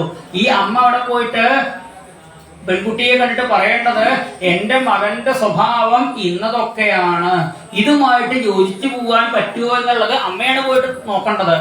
ആ മകൾക്ക് അവിടെയുള്ള പെൺകുട്ടിക്ക് തന്റെ മകന്റെ സ്വഭാവമായിട്ട് യോജിക്കാൻ പറ്റൂ എന്നുള്ളത്. ഈ പെൺകുട്ടിയുടെ കല്യാണമാണെന്നുണ്ടെങ്കിൽ അച്ഛനാണ് പോയിട്ട് നോക്കേണ്ടത്. താനാണ് തന്റെ മകൾക്ക് വേണ്ട സൗകര്യങ്ങളൊക്കെ ചെയ്തു കൊടുത്തിട്ടുണ്ട് കുട്ടിക്കാലത്ത്. ഇനി യൗവനത്തിൽ തന്റെ മകൾക്ക് വേണ്ട സൗകര്യങ്ങളൊക്കെ ചെയ്തു കൊടുക്കാൻ, തന്റെ മകളെ സംരക്ഷിക്കാനുള്ള കഴിവും മനസ്സും, കഴിവ് മാത്രം പോരാ മനസ്സും ആ വരനുണ്ടോ എന്നുള്ളത് അച്ഛൻ പോയിട്ട് പരീക്ഷിച്ചറിഞ്ഞിട്ട് വേണം കൊടുക്കാനായിട്ട്. അങ്ങനെ പരീക്ഷിച്ചറിയാണ്ട് വിവാഹം നടത്തുക കാരണമാണ് പലപ്പോഴും വിഷമങ്ങൾ ഉണ്ടാകുന്നത്. പക്ഷേ ചെറുപ്പത്തിലെ ഈശ്വരനെ ആരാധിച്ചു കഴിഞ്ഞവർക്ക് ഭഗവാൻ അതിന് യോജിച്ച ആളെ എത്തിച്ചു കൊടുത്തു. ഇവിടെ ഭഗവാനെ തപസ് ചെയ്ത ആളാണ് കർദമൻ. അതുകൊണ്ട് ആ കർദമന് ഭഗവാൻ പ്രത്യക്ഷപ്പെട്ട് പറഞ്ഞു, പരശോ ധർമ്മവോവിധ, മറ്റന്നാള് ഇവിടെ വരും, അങ്ങേക്ക് യോജിച്ച ഒരു വധു എന്ന് പറഞ്ഞു.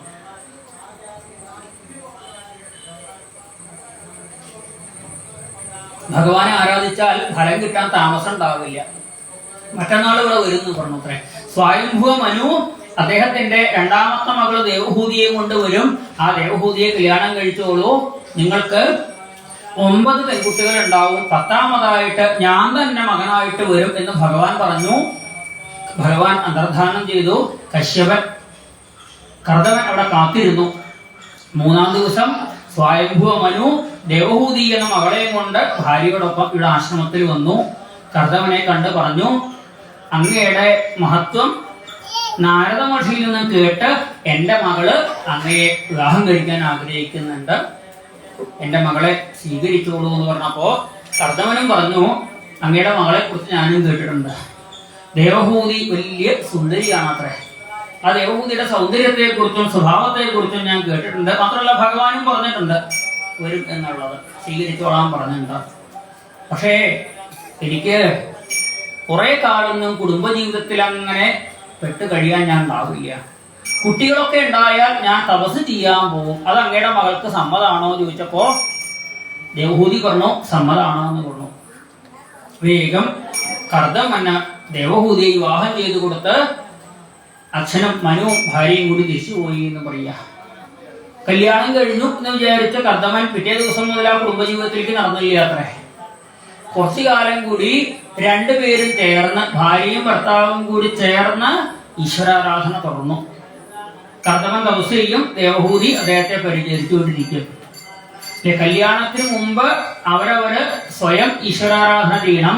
കല്യാണം കഴിഞ്ഞാല് ഭാര്യയും ഭർത്താവും കൂടി ചേർന്ന് കുറച്ച് ഈശ്വരാരാധന ചെയ്യണം. അതിനുശേഷമേ കുടുംബജീവിതത്തിലേക്ക് പ്രവേശിക്കാൻ പാടുള്ളൂ. ഇപ്പൊ കല്യാണം കഴിഞ്ഞ് പിറ്റേ ദിവസം തന്നെ ഹണിമൂൺ എന്ന് പറഞ്ഞ യാത്രയ്ക്ക് പോവുക. രണ്ടുപേരും കൂടി ഈശ്വരാരാധന ചെയ്യണം. ഇന്നത്തെ ഒരു ഭാഷയാണെങ്കിൽ ഭർത്താവിന്റെ തറവാട്ടിലെ അമ്പലത്തിൽ രണ്ടുപേരും കൂടി പോയി തൊഴുക, ഭാര്യയുടെ തറവാട്ട് അമ്പലത്തിൽ പോയി തൊഴുക, പിന്നെ ഭർത്താവിന്റെ അമ്മയുടെ തറവാട്ടിലെ അമ്പലം ഉണ്ടാവും, അവിടെ പോയി തൊഴുക, ഭാര്യയുടെ അമ്മയുടെ വീട്ടില് തറവാട്ടമ്പലം അവിടെ പോയിട്ട് തൊഴുക. ബന്ധുക്കളായിട്ട് അനവധി കാരണവന്മാരുണ്ടാവും, വളരെ പ്രായമുള്ളവരൊക്കെ. അവരൊക്കെ പോയി ചെന്ന് കണ്ട് അവരുടെയൊക്കെ അനുഗ്രഹം വാങ്ങി കുറച്ചു കാലം അവരവരുടെ ദേശത്തുള്ള പ്രധാന അമ്പലങ്ങളിലൊക്കെ പോയിട്ടും തൊഴുക. ശ്രീപത്മനാഭനെ പോയിട്ടും തൊഴുക. അതുപോലെ കേരളത്തിൽ ആവുമ്പോൾ കേരളത്തിന്റെ പരദേവതയുണ്ട്. തൃശ്ശൂർ വടക്കുന്നാഥനാണ് കേരളത്തിന്റെ പരദേവത. ഭാര്യയും ഭർത്താവും കൂടി ആ വടക്കുന്നാഥനെ ഒന്ന് പോയിട്ട് തൊഴുക. അവിടെ തൃശ്ശൂർ വരെ പോകുമ്പോൾ ഗുരുവായൂരും പോയിട്ട് ഗുരുവായൂരപ്പനും തൊഴുക. ഇങ്ങനെ കുറച്ച് തീർത്ഥാടനങ്ങളൊക്കെ നടത്തി, ഈശ്വര ആരാധനകളൊക്കെ നടത്തി, ഇവരുടെ മനസ്സും ജീവിത രീതികളും തമ്മിൽ, രണ്ട് രീതിയിൽ ജീവിച്ചു വന്നവരല്ലേ, മനസ്സും ജീവിത രീതിയും തമ്മിൽ ഒന്നായിട്ട് മാറിയതിന് ശേഷമേ അവരുടെ ശാരീരികമായിട്ടുള്ള മറ്റ് ബന്ധങ്ങള് തുടങ്ങാൻ പാടുള്ളൂ. ഇല്ലെങ്കിൽ അതിന്റെ ഫലം വേണ്ട പോലെ ആവില്ല എന്ന് പറയുക. മനസ്സാണ് ആദ്യം ഒന്നായിട്ട് മാറേണ്ടത്, ശീലങ്ങളാണ് ഒന്നായിട്ട് മാറേണ്ടത്. രണ്ട് നാട്ടിൽ നിന്ന് വന്നവരാകുമ്പോ ശീലങ്ങള് രണ്ട് രീതിയിൽ ജീവിച്ചവരാകുമ്പോ മനസ്സുകൊണ്ട് ആ ഒരു എടുക്കാൻ ഈശ്വരാരാധനയിലാണ് ആദ്യം ഒന്നിക്കേണ്ടത്. ഈശ്വരാരാധന ചെയ്യണം. ഇവിടെ നമ്മുടെ ഇന്നത്തെ കലിയുഗത്തിലാണെന്നുണ്ടെങ്കിൽ ഭാര്യയും ഭർത്താവും കല്യാണം കഴിഞ്ഞാൽ ഒരുമിച്ചിരുന്നിട്ട് നാമം ജപിക്കണം. എവിടെയെങ്കിലും കണ്ടിട്ടുണ്ടോ? എവിടെ കല്യാണം കഴിഞ്ഞിട്ട് കല്യാണത്തിന് വരാൻ പറ്റിയില്ല, അവര് രണ്ടാളും പൂജാമുറിയില്ല, നാമം ചെല്ലില്ല, രണ്ടുപേരും ഇരുന്നിട്ട് ഹരിനാമ കീർത്തനം ചെല്ലില്ല, കഴിഞ്ഞിട്ടേ വരുള്ളൂ. കണ്ടിട്ടുണ്ടോ എവിടെയെങ്കിലും? ഇല്ല അല്ലേ? അത് തന്നെയാണ് അപകടം. രണ്ടുപേരും കൂടി വൈകുന്നേരമൊക്കെ അല്ല, രണ്ടുപേരും നാമം ജപിക്കാറില്ലേ? കുട്ടിക്കാലത്ത് ശീലിച്ചിട്ടില്ലേ? കുട്ടിക്കാലത്ത് ഭാര്യ അവളുടെ വീട്ടില്, ഭർത്താവ് അവരുടെ വീട്ടില് നാമം ജപം. കല്യാണം കഴിഞ്ഞവർ രണ്ടുപേരും കൂടി ഒരുമിച്ചിരുന്നിട്ട് നാമം ജപിക്കണം. ഒരുമിച്ചിരുന്നിട്ട് ഈശ്വരാരാധനകൾ ചെയ്യണം. ഈശ്വരാരാധനയിൽ ഒരുമിച്ചിട്ട് വേണം മറ്റു കാര്യങ്ങളിലൊക്കെ ഒരുമിക്കാനായിട്ട്. ഈശ്വര കാര്യങ്ങൾ ശ്രദ്ധിക്കണില്ല. ഈശ്വര കാര്യങ്ങൾക്ക് പ്രാധാന്യം കൊടുക്കാത്തത് കൊണ്ട് ഐശ്വര്യം ഉണ്ടാവണില്ല. ഈശ്വരനെ ആരാധിച്ച് കിട്ടുന്നതിനെയാണ് ഐശ്വര്യം എന്ന് പറയുക. അതുണ്ടാവണില്ല. അതാണ് ഈ കുഴപ്പത്തിന് മുഴുവൻ കാരണം. നേരെയാക്കാൻ ഞങ്ങൾ നേരെയാക്കാന്ന് പലരും പറയുന്നേ ഉള്ളൂ. ഒരാൾക്ക് നേരെയാക്കാൻ പറ്റില്ല. ഈശ്വരനെ ആരാധിക്കുന്നവർക്ക് മാത്രമേ നേരെയാക്കാൻ പറ്റുള്ളൂ. പുരുഷന്മാരുടെ അടുത്ത് എന്തെങ്കിലും പ്രശ്നങ്ങളൊക്കെ ആയിട്ട് വന്നു കഴിഞ്ഞാൽ അവരെന്ത് ചെയ്യും? കുറച്ച് ഈശ്വര ആരാധന ചെയ്യാൻ പറയും അല്ലെ?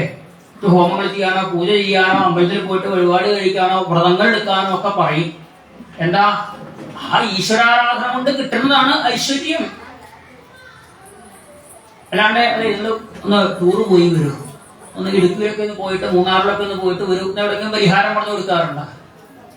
ഈശ്വരാരാധനയിലേക്ക് രണ്ടുപേരുടെയും മനസ്സിനെ ഒരുമിച്ച് കൊണ്ടുപോകാനാണ് പറയാറ്. ഏത് വിഷയത്തിനായാലും ആർക്കാണോ ഐശ്വര്യം വേണ്ടത്, ഇപ്പൊ വിദ്യാഭ്യാസം കുട്ടിക്ക് പരീക്ഷയ്ക്കാണ് വേണ്ട പോലെ തോന്നുന്നില്ല, പഠിക്കാൻ വേണ്ടതുപോലെ മനസ്സിൽ നിൽക്കണില്ല വെച്ചാൽ ഒരു 10 ദിവസം ഭഗവാനെ പോയിട്ട് തൊഴൂ. ഭഗവാനെ പോയി നെയ്യാറ്റിൻകര കണ്ണന് പോയിട്ട് ഒരു 10 ദിവസം വെണ്ണ സമർപ്പിച്ച് ഭഗവാനെ തൊഴു. ആര് പോണം? ആ വിഷം അനുഭവിക്കുന്ന ആളെന്നെ പോണം. എൻ്റെ കുട്ടിക്ക് വേണ്ടി അമ്മ പോയിട്ട് വെണ്ണ സമർപ്പിച്ചുകൊണ്ട് കാര്യമില്ല. കുട്ടിക്ക് വിശക്കണേന് അമ്മ ഭക്ഷണം കഴിച്ചാൽ മതിയോ? വിശക്കുന്ന ആള് വേണ്ട ഭക്ഷണം കഴിക്കാൻ. പലതിലും കാണാം സപ്താഹത്തിനൊക്കെ വന്നിട്ട് മുത്തശ്ശി പറ നടക്കുന്നുണ്ടാവും. നോക്കുമ്പോ പുതിയ പുതിയ പേരുകൾ ആവശ്യമായിട്ട് നോക്കുമ്പോ ഈ മുത്തശ്ശിയുടെ പേര് പുതിയ പേരാണ്. ഇതാരാ? അത് പേരക്കുട്ടിയാ. പേരക്കുട്ടിയോട് അവനൊന്നും ഇങ്ങോട്ട് വരില്ല. പേരക്കുട്ടി വരില്ല. പേരക്കുട്ടിക്ക് വേണ്ടി മുത്തശ്ശി പറ നടത്തോണ്ട് കാര്യമുണ്ടോ? എന്നാ മുത്തശ്ശിയുടെ പേര് നടച്ചാൽ പോരെ. ഇത് ഭഗവാനെ പറ്റിക്കുക. ഭഗവാൻ നോക്കുമ്പോൾ മുത്തശ്ശിയാ നടക്കുന്നത്. മുത്തശ്ശിക്ക് ഐശ്വര്യം കൊടുക്കും. മുത്തശ്ശി പറയും എനിക്കല്ല അനുഗ്രഹം, അത് അവിടെ അയച്ചു കൊടുക്കും പേരക്കുട്ടിക്ക്. വീട്ടിലിരിക്കുന്ന പേരക്കുട്ടിക്ക് ഭഗവാൻ പറയും എന്റെ അടുത്തേക്ക് ഒന്ന് പറ നടക്കാൻ വേണ്ടി വരാൻ വയ്യാത്ത കുട്ടിക്ക് ഞാൻ അങ്ങോട്ട് പോയി അനുഗ്രഹം കൊടുക്കണം അല്ലെ? ഒന്ന് വരാൻ വയ്യ. ഇവിടെ ചെറിയ കുട്ടികളെ അവിടെ അഴിച്ചു വിട്ടാൽ അവര് ഭഗവാന്റെ അടുത്തേക്ക് വരണോ? ആരെങ്കിലും പറഞ്ഞിട്ടാണോ കുട്ടികളുടെ അടുത്തേക്ക് വരണത്? കുട്ടികളെ ഇങ്ങോട്ട് കൊണ്ടുവന്നാൽ മതി, അവര് ഭഗവാന്റെ അടുത്തൊക്കെ വരുള്ളൂ. അതിന് പകരം തീകത്തിന് അടുപ്പിന്റെ അടുത്തേക്ക് അവർ പോകുന്നുണ്ടോ? ഇല്ല. കുട്ടികൾക്കറിയാം എവിടെ ഐശ്വര്യം ഉള്ളത്, എവിടെ വന്നാലും ഐശ്വര്യം കിട്ടുക എന്നുള്ളത്. കുട്ടിയായിരിക്കുമ്പോ തന്നെ കുട്ടികളെ വിടണം. അവര് ചിലപ്പോ ഓടിക്കളിച്ചു എന്ന് വരും. ഓടിക്കളിച്ചോട്ടെ. സത്സംഗങ്ങളിൽ ഓടിക്കളിക്കുകയല്ലേ വേണ്ടത്. വലിയവർ ഓടിക്കളിക്കാണ്ടിരുന്നാൽ മതി, കുട്ടികൾ ഓടിക്കളിച്ചോട്ടെ. കുട്ടികളെ കൊണ്ടുവന്ന് കുട്ടിക്കാലത്ത് തന്നെ ഈശ്വര ചിന്തകൾ ഉണ്ടാക്കിയെടുത്താലേ വലുതാവുമ്പോഴും ആ ഐശ്വര്യം ഉണ്ടാവുള്ളൂ. കർമ്മ ദേവഹൂതിമാര് കുറച്ചു കാലം തപസ്സും ഈശ്വരാരാധനയൊക്കെ ആയിട്ട് കഴിഞ്ഞു. കുറച്ചു കഴിഞ്ഞപ്പോ കർദമൻ തന്റെ ഭാര്യയെ നോക്കുമ്പോ ഭാര്യ വല്ലാണ്ട് ശോഷിച്ചിട്ടുണ്ട്. കാട്ടിലെ ജീവിതം കൊണ്ടേ. കർദമന്റെ ആശ്രമല്ലേ, മരുവിന്റെ കൊട്ടാരത്തിൽ ജീവിച്ച് നല്ല ആരോഗ്യവും സൗന്ദര്യവും ഒക്കെ ഉണ്ടായിരുന്നു. കാട്ടിലെ ജീവിതം കൊണ്ട് ആരോഗ്യമൊക്കെ വല്ലാണ്ട് ശോഷിച്ചു. അപ്പോ അദ്ദേഹത്തിന് തോന്നി തന്റെ ഭാര്യയ്ക്ക് ഇതുവരെ പരിഭവം ഒന്നും പറഞ്ഞിട്ടില്ല തന്നോട്. കൊട്ടാരത്തിലെ സൗകര്യങ്ങളൊന്നും ഇവിടെ ഇല്ല, ഒന്നും ഒരു പരിഭവവും പറഞ്ഞിട്ടില്ല. എന്താ, ഈശ്വരാരാധന ചെയ്ത് ജീവിച്ചവർക്ക് ഏത് സാഹചര്യത്തിലും ജീവിക്കാൻ പറ്റും. അവർക്ക് സുഖസൗകര്യങ്ങളെ കുറവ് വന്നു വിചാരിച്ച് ഒരു കുഴപ്പം ഉണ്ടാകില്ല. ഉള്ളതിൽ സന്തോഷിക്കാൻ സാധിക്കും അവർക്ക്. എന്തായാലും തന്റെ ഭാര്യയ്ക്ക് വേണ്ട സുഖസൗകര്യങ്ങൾ മുഴുവൻ കൊടുക്കണം എന്ന് തീരുമാനിച്ചു. കർദമൻ ചോദിച്ചു, തുഷ്ടോഹമദ്യതോ മാനവി മാനദായ ശുശ്രൂഷയാ പരമയാ പരയാജ ഭക്തിയാ. ഹേ ദേവഹൂതി, നിന്റെ ശുശ്രൂഷയില് വളരെ സന്തോഷമായിരിക്കട്ടോ. ആശ്രമത്തിലെ ഈ ജീവിതത്തിന്റെ പോരായ്മകള് ഒന്നും നീ പറഞ്ഞിട്ടില്ല. കൊട്ടാരത്തിലെ സുഖസൗകര്യമൊക്കെ അനുഭവിച്ച് ജീവിച്ചവളാ. ഇവിടെ വന്നിട്ട് എനിക്ക് ആ സൗകര്യം ഇല്ല, കിടക്കാൻ പറ്റുമൊക്കെ ഇല്ല, ഇവിടെ നിർവ്വപുലി വിരിച്ചിട്ട് വേണം, പായ വിരിച്ചിട്ട് വേണം കിടക്കാൻ. യാതൊരു പരിഭവവും പറഞ്ഞിട്ടില്ല. സന്തോഷമായി എന്ന് പറഞ്ഞു. നിനക്ക് എന്താണ് ആഗ്രഹം എന്ന് പറഞ്ഞോളൂ, എന്തായാലും ഞാൻ സാധിപ്പിച്ചു തരാമെന്ന് പറഞ്ഞു.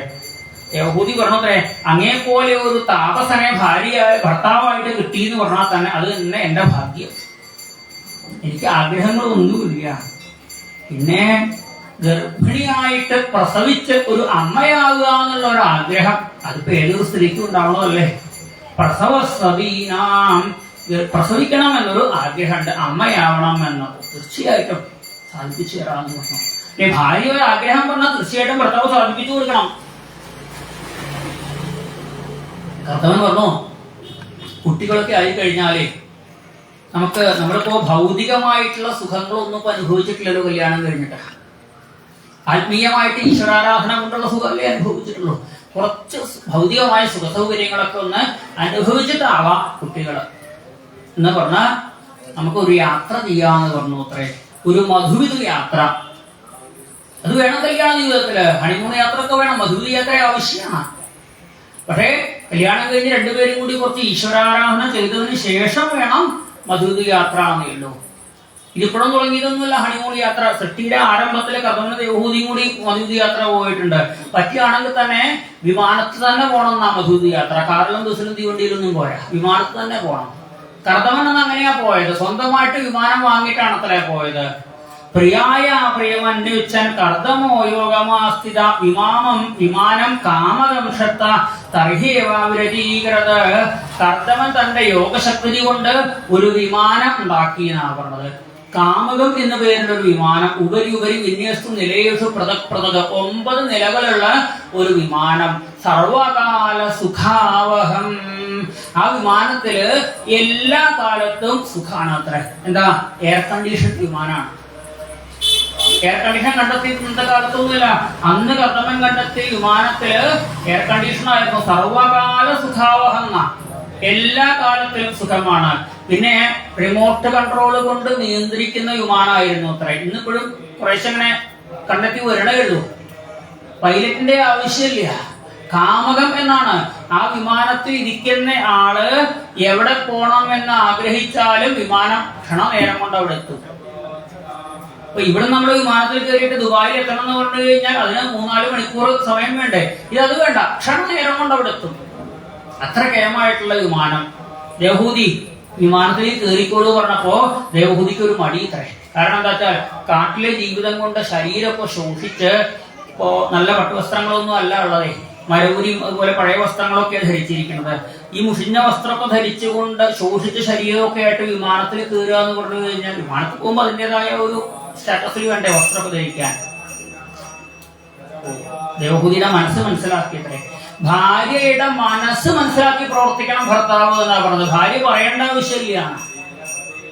പ്രയാസാവൂലേ? ഭാര്യ പറഞ്ഞാൽ തന്നെ ചെയ്യാനുള്ള പലതവണ പറഞ്ഞിട്ടാണ് ഭർത്താവ് എന്തെങ്കിലുമൊക്കെ വാങ്ങിത്തരുന്നത്. ഭാര്യയുടെ മനസ്സറിഞ്ഞ് പ്രവർത്തിക്കണം ഭർത്താവ് എന്നാ പറഞ്ഞത്. ഭാര്യയുടെ മനസ്സ് വിമാനത്തിൽ കയറാനുള്ള മടി എന്താണെന്ന് മനസ്സിലാക്കിയ കർദമൻ ഒരു സരസ് കാണിച്ചു കൊടുത്തു. ഈ ബിന്ദു സരസിൽ ഒന്ന് മുങ്ങിക്കോളൂ എന്ന് പറഞ്ഞു. ദേവഹൂതി ബിന്ദു സരസിൽ മുങ്ങി വന്നപ്പോഴേക്കും ത്രൈലോക്യ സുന്ദരിയായിട്ട് മാറി. ഇന്ന് പെൺകുട്ടികൾ അന്വേഷിക്കുന്നുണ്ട് എവിടെയായി സരസ്, ഒന്ന് മുങ്ങി സുന്ദരിയാവാൻ വേണ്ടിയിട്ട്. ഇന്ന് മുങ്ങിയത് ഒന്നാമത് ഇത്രേ. ത്രൈലോക്യ സുന്ദരിയായിട്ട് മാറി മാത്രമല്ല, ധാരാളം അപ്സര സ്ത്രീകള് ആ സരസിൽ നിന്ന് പൊങ്ങി വന്നു. അവര് ദേവഹൂതിയെ പട്ടുവസ്ത്രങ്ങൾ അണിയിച്ച് പല പല ആഭരണങ്ങൾ അണിയിച്ച് ആ വിമാനത്തിലേക്ക് കയറ്റിയത്രേ. തന്റെ ഭാര്യ സുന്ദരിയായിട്ട് ആ വിമാനത്തിൽ കയറിയപ്പോ കർദമനും ഈ താടി മുടിയൊക്കെ നീണ്ട താപതവേടത്തിൽ കയറിയേ പറ്റൂ. ഭാര്യ അണിഞ്ഞൊരുങ്ങും, ഭർത്താവും അതിനനുസരിച്ച് അണിഞ്ഞൊരുങ്ങണം. അദ്ദേഹം തന്റെ യോഗശക്തി കൊണ്ട് തന്റെ രൂപകട മാറ്റി യുവ കോമള വേഷം സ്വീകരിച്ച് ആ വിമാനത്തിലേക്ക് കയറി. ഹേ വിതുര, കർദമനും ദേവഹൂതിയും കൂടി ഒരു മധുവിധു യാത്രയുണ്ടായിട്ടുണ്ട് അത്ര ആ വിമാനത്തില്. അനവധി ലോകങ്ങളിൽ അവർ സഞ്ചരിച്ചു. ആകാശത്തിലൂടെ പോകുമ്പോ ഒരു പർവ്വതം കണ്ടാൽ ഇവിടെ നിന്ന് ഇറങ്ങിയാലോ, ശരി വിമാനം അവിടെ ഇറങ്ങും. അവിടെ ഒക്കെ ഇറങ്ങി ആ പർവ്വതങ്ങളിലും താഴ്വരകളിലും ഒക്കെ അവിടെ ഉല്ലസിച്ച് നടക്കും. ഇന്ന് പോവല്ലേ ചോദിച്ചാൽ വീണ്ടും വിമാനത്തിൽ കയറിയിട്ട് വേറൊരു നാട്ടിലേക്ക്. ഇങ്ങനെ ഭൂമിയിലെ എല്ലാ സ്ഥലങ്ങളിലും അവർ കണ്ടു. ഭൂമി കഴിഞ്ഞ് മറ്റു ലോകങ്ങളിലേക്കും പോയി. ഇത്ര വൈശ്രംഭകെ, സുരസനെ, നന്ദനെ, പുഷ്പഭദ്രഹെ, ദേവ ഉദ്യാനങ്ങളിലൊക്കെ അവര് ഭാര്യാഭർത്താക്കന്മാര് മധുവിധു ആഘോഷിച്ചുകൊണ്ട് നടന്നു എന്നാണ് പറഞ്ഞത്. 100 വർഷമായിരുന്നു ഇത്ര അവരുടെ ആ ഒരു മധുവിധു യാത്ര. കുടുംബജീവിതത്തിലും ഭാര്യാഭർത്താക്കന്മാരും കല്യാണം കഴിഞ്ഞാൽ പരമാവധി സുഖസൗകര്യങ്ങൾ അനുഭവിക്കാം. ആദ്യം ഈശ്വരാരാധന ചെയ്തിട്ട് വേണമെന്നേ ഉള്ളൂ. എത്ര വേണമെങ്കിലും സുഖം അനുഭവിച്ചോട് കുഴപ്പമില്ല. കാരണം 60 വയസ്സ് കഴിഞ്ഞിട്ട് യാത്ര ചെയ്യാൻ പറ്റിക്കൊള്ളണം എന്നില്ല, ആരോഗ്യം ഉണ്ടാവണം എന്നില്ല. ആ യൗവനത്തില് പരമാവധി സുഖം അനുഭവിക്കാം. ആദ്യം ഈശ്വരാരാധന ചെയ്യണം. കുട്ടിക്കാലം മുതൽക്ക് തന്നെ ഈശ്വരാരാധന ചെയ്യുന്നവർക്ക് കല്യാണം കഴിഞ്ഞാൽ ഭാര്യയും ഭർത്താവും കൂടി ചേർന്ന് ഈശ്വരാരാധന ചെയ്ത് ജീവിക്കുമ്പോ അവർക്കെല്ലാ സൗകര്യങ്ങളും ഭഗവാൻ കൊടുക്കും. അനവധി കാലം സഞ്ചരിച്ചു. ആ യാത്രയിൽ തന്നെ അവർക്ക് 9 പെൺകുട്ടികൾ ഉണ്ടായി എന്ന് പറയുക. അങ്ങനെ യാത്ര ചെയ്തുകൊണ്ടിരിക്കുമ്പോ ഭാര്യയ്ക്ക് ഓരോരോ കാഴ്ചകൾ കാണിച്ചു കൊടുക്കുന്ന കൂട്ടത്തില് ഭർത്താവ് കർദമൻ കാണിച്ചു കൊടുത്തു. ദേവഹൂതി ദൂരെ ഒരു നീലാകൃതിയില് ഒരു പന്ത് കാണാണ്ടോ ചോദിച്ചു. ഒരു പന്ത് പോലെ കാണാണ്ട്. അതെന്താ ചോദിച്ചു. ഭുവോളം, നമ്മൾ യാത്ര പുറപ്പെട്ട ഭൂമിയാണ് ആ പന്ത് പോലെ കാണുന്നത് എന്ന് പറഞ്ഞു. ഭൂമി ചെറിയൊരു പന്ത് പോലെയോ? അപ്പൊ ഇത്രയ്ക്ക് ദൂരം നമ്മൾ സഞ്ചരിച്ചു ചോദിക്കുക. സുഖസൗകര്യങ്ങൾ അനുഭവിച്ച് നമ്മൾ സഞ്ചരിക്കുമ്പോ ദൂരം പോണത് അറിയണില്ല, കാലം പോണത് അറിയണില്ല. ഇപ്പൊ ഭൂമി ചെറിയൊരു പന്ത് പോലെ കാണാനുള്ളൂ. നമുക്ക് ഭൂമിയിലേക്ക് പോവാന്ന് പറഞ്ഞ വേഗം ഭൂമിയിലെത്തി. 9 പെൺകുട്ടികളുമായിട്ട് ആ വിമാനത്തിന് പുറത്തേക്ക് ഇറങ്ങി. ആ വിമാനത്തെ പറഞ്ഞു അയച്ചു അത്രേ. കർദമൻ പറഞ്ഞു 100 കൊല്ലപ്പോ നമ്മൾ സുഖം അനുഭവിച്ചില്ലേ, 9 കുട്ടികളുണ്ടായി. ഞാൻ തപസ്സിന് പൊക്കോട്ടെ ചോദിച്ചോ പറഞ്ഞു. അതെ, ഈ പെൺകുട്ടികളൊക്കെ ആരെങ്കിലും പുരുഷന്മാരെ ഏൽപ്പിക്കണ്ടേ? അത് ഏൽപ്പിച്ചിട്ട് പോവുക. ഒരു പെൺകുട്ടിയെ യോഗ്യനായ പുരുഷന്റെ കയ്യിൽ ഏൽപ്പിക്കേണ്ട ചുമതല അച്ഛനാണ് ചുമതലയുള്ളത്. അത് പങ്ക് ചെയ്തു കൊടുക്കണ്ടേ? അത് ചെയ്തു കൊടുക്കാം. മാത്രമല്ല കല്യാണം കഴിഞ്ഞാൽ പെൺകുട്ടികളൊക്കെ ഭർത്താക്കന്മാരുടെ കൂടെ പോകും. പിന്നെ അവസാന കാലത്ത് എനിക്ക് ആശ്രയിക്കാൻ ഒരു ആൺകുട്ടിയെ കൂടി തന്നിട്ട് പോണം. രണ്ടുപേരും കുറച്ചു കാലം കൂടി ഈശ്വരാരാധനയോടുകൂടി ജീവിച്ചു. നല്ലൊരു മുഹൂർത്തത്തില് ദേവഹൂതി ഗർഭിണിയായി മിടുക്കനായിട്ടുള്ള ഒരു ഉണ്ണി ഉണ്ടായി എന്ന് പറയുകയാണ്. ആ ഉണ്ണിയാണ് ഭഗവാന്റെ അവതാരം കപിലവാസുദേവൻ. ആ ഉണ്ണിക്ക് 5 വയസ്സാവുന്നത് വരെ കർദമൻ അവിടെ തന്നെ നിന്ന. ഒരു കുട്ടി ഉണ്ടായാൽ ആ കുട്ടിയുടെ 5 വയസ്സ് വരെ എങ്കിലും അച്ഛനും അമ്മയും കൂടെ ഉണ്ടാവണം. കുട്ടിക്ക് അച്ഛന്റെ അമ്മയുടെയും സ്നേഹം പൂർണ്ണമായി കിട്ടേണ്ട പ്രായമാണ് 5 വയസ്സ് വരെ. 6ാമത്തെ വയസ്സിലല്ലേ 1ാം ക്ലാസ്സിലേക്ക് പോവുള്ളൂ. പിന്നെ സ്കൂളിൽ പോയിട്ട് കൂട്ടുകാരും ഗുരുനാഥന്മാരും അധ്യാപകരൊക്കെ ആയിട്ട് കണ്ടോളും, കുഴപ്പമില്ല. പക്ഷേ 5 വയസ്സ് വരെ അച്ഛനിൽ നിന്നും അമ്മയിൽ നിന്നും വേണം സ്നേഹം എന്താണെന്നും ബന്ധം എന്താണെന്നും ഓരോ നല്ല കാര്യങ്ങളും പഠിക്കാൻ. 5 വയസ്സ് വരെ കുട്ടിയുടെ കൂടെ അച്ഛനും അമ്മയും ഉണ്ടാവണം. അച്ഛനെ ഇപ്പൊ ഗൾഫിലാ ജോലി, ശരി, എന്നാ ഭാര്യയും കുട്ടി അങ്ങോട്ട് കൊണ്ടുപോക്കോളൂ, അവിടെ ജീവിച്ചൂടെ. അല്ല, രണ്ടുപേരും 2 ദിക്കില് ജീവിക്കല്, അത് കല്യാണത്തിന് മുമ്പ്. കല്യാണത്തിന് മുമ്പ് 2 വീട്ടിലായിരുന്നില്ലേ? കല്യാണം കഴിഞ്ഞാൽ അങ്ങനെ ആവരുത്. ഒരുമിച്ച് വേണം ജീവിക്കാനായിട്ട്. ജോലിക്ക് വിദേശത്തേക്ക് പോവാണ്, ഭാര്യയെ കൊണ്ടുപോകും, കുട്ടിയെ കൊണ്ടുപോകും. കുട്ടിക്ക് 6 വയസ്സാകുമ്പോൾ വേണമെങ്കിൽ തിരിച്ചു കൊണ്ടുപോകുന്നത് കുഴപ്പമില്ല. അപ്പൊ 2ാമത്തെ കുട്ടിയായിച്ചാൽ ആ കുട്ടിക്ക് 5 വയസ്സാവുന്നവരെ അവിടെ തന്നെ വേണം. 5 വയസ്സ് വരെ കുട്ടികൾക്ക് അച്ഛന്റെയും അമ്മയുടെയും സാമീപ്യം വേണം. മൊബൈൽ വീഡിയോ കോളിൽ അച്ഛനെ കണ്ടാലൊന്നും പോയാൽ അടുത്ത് കാണണം.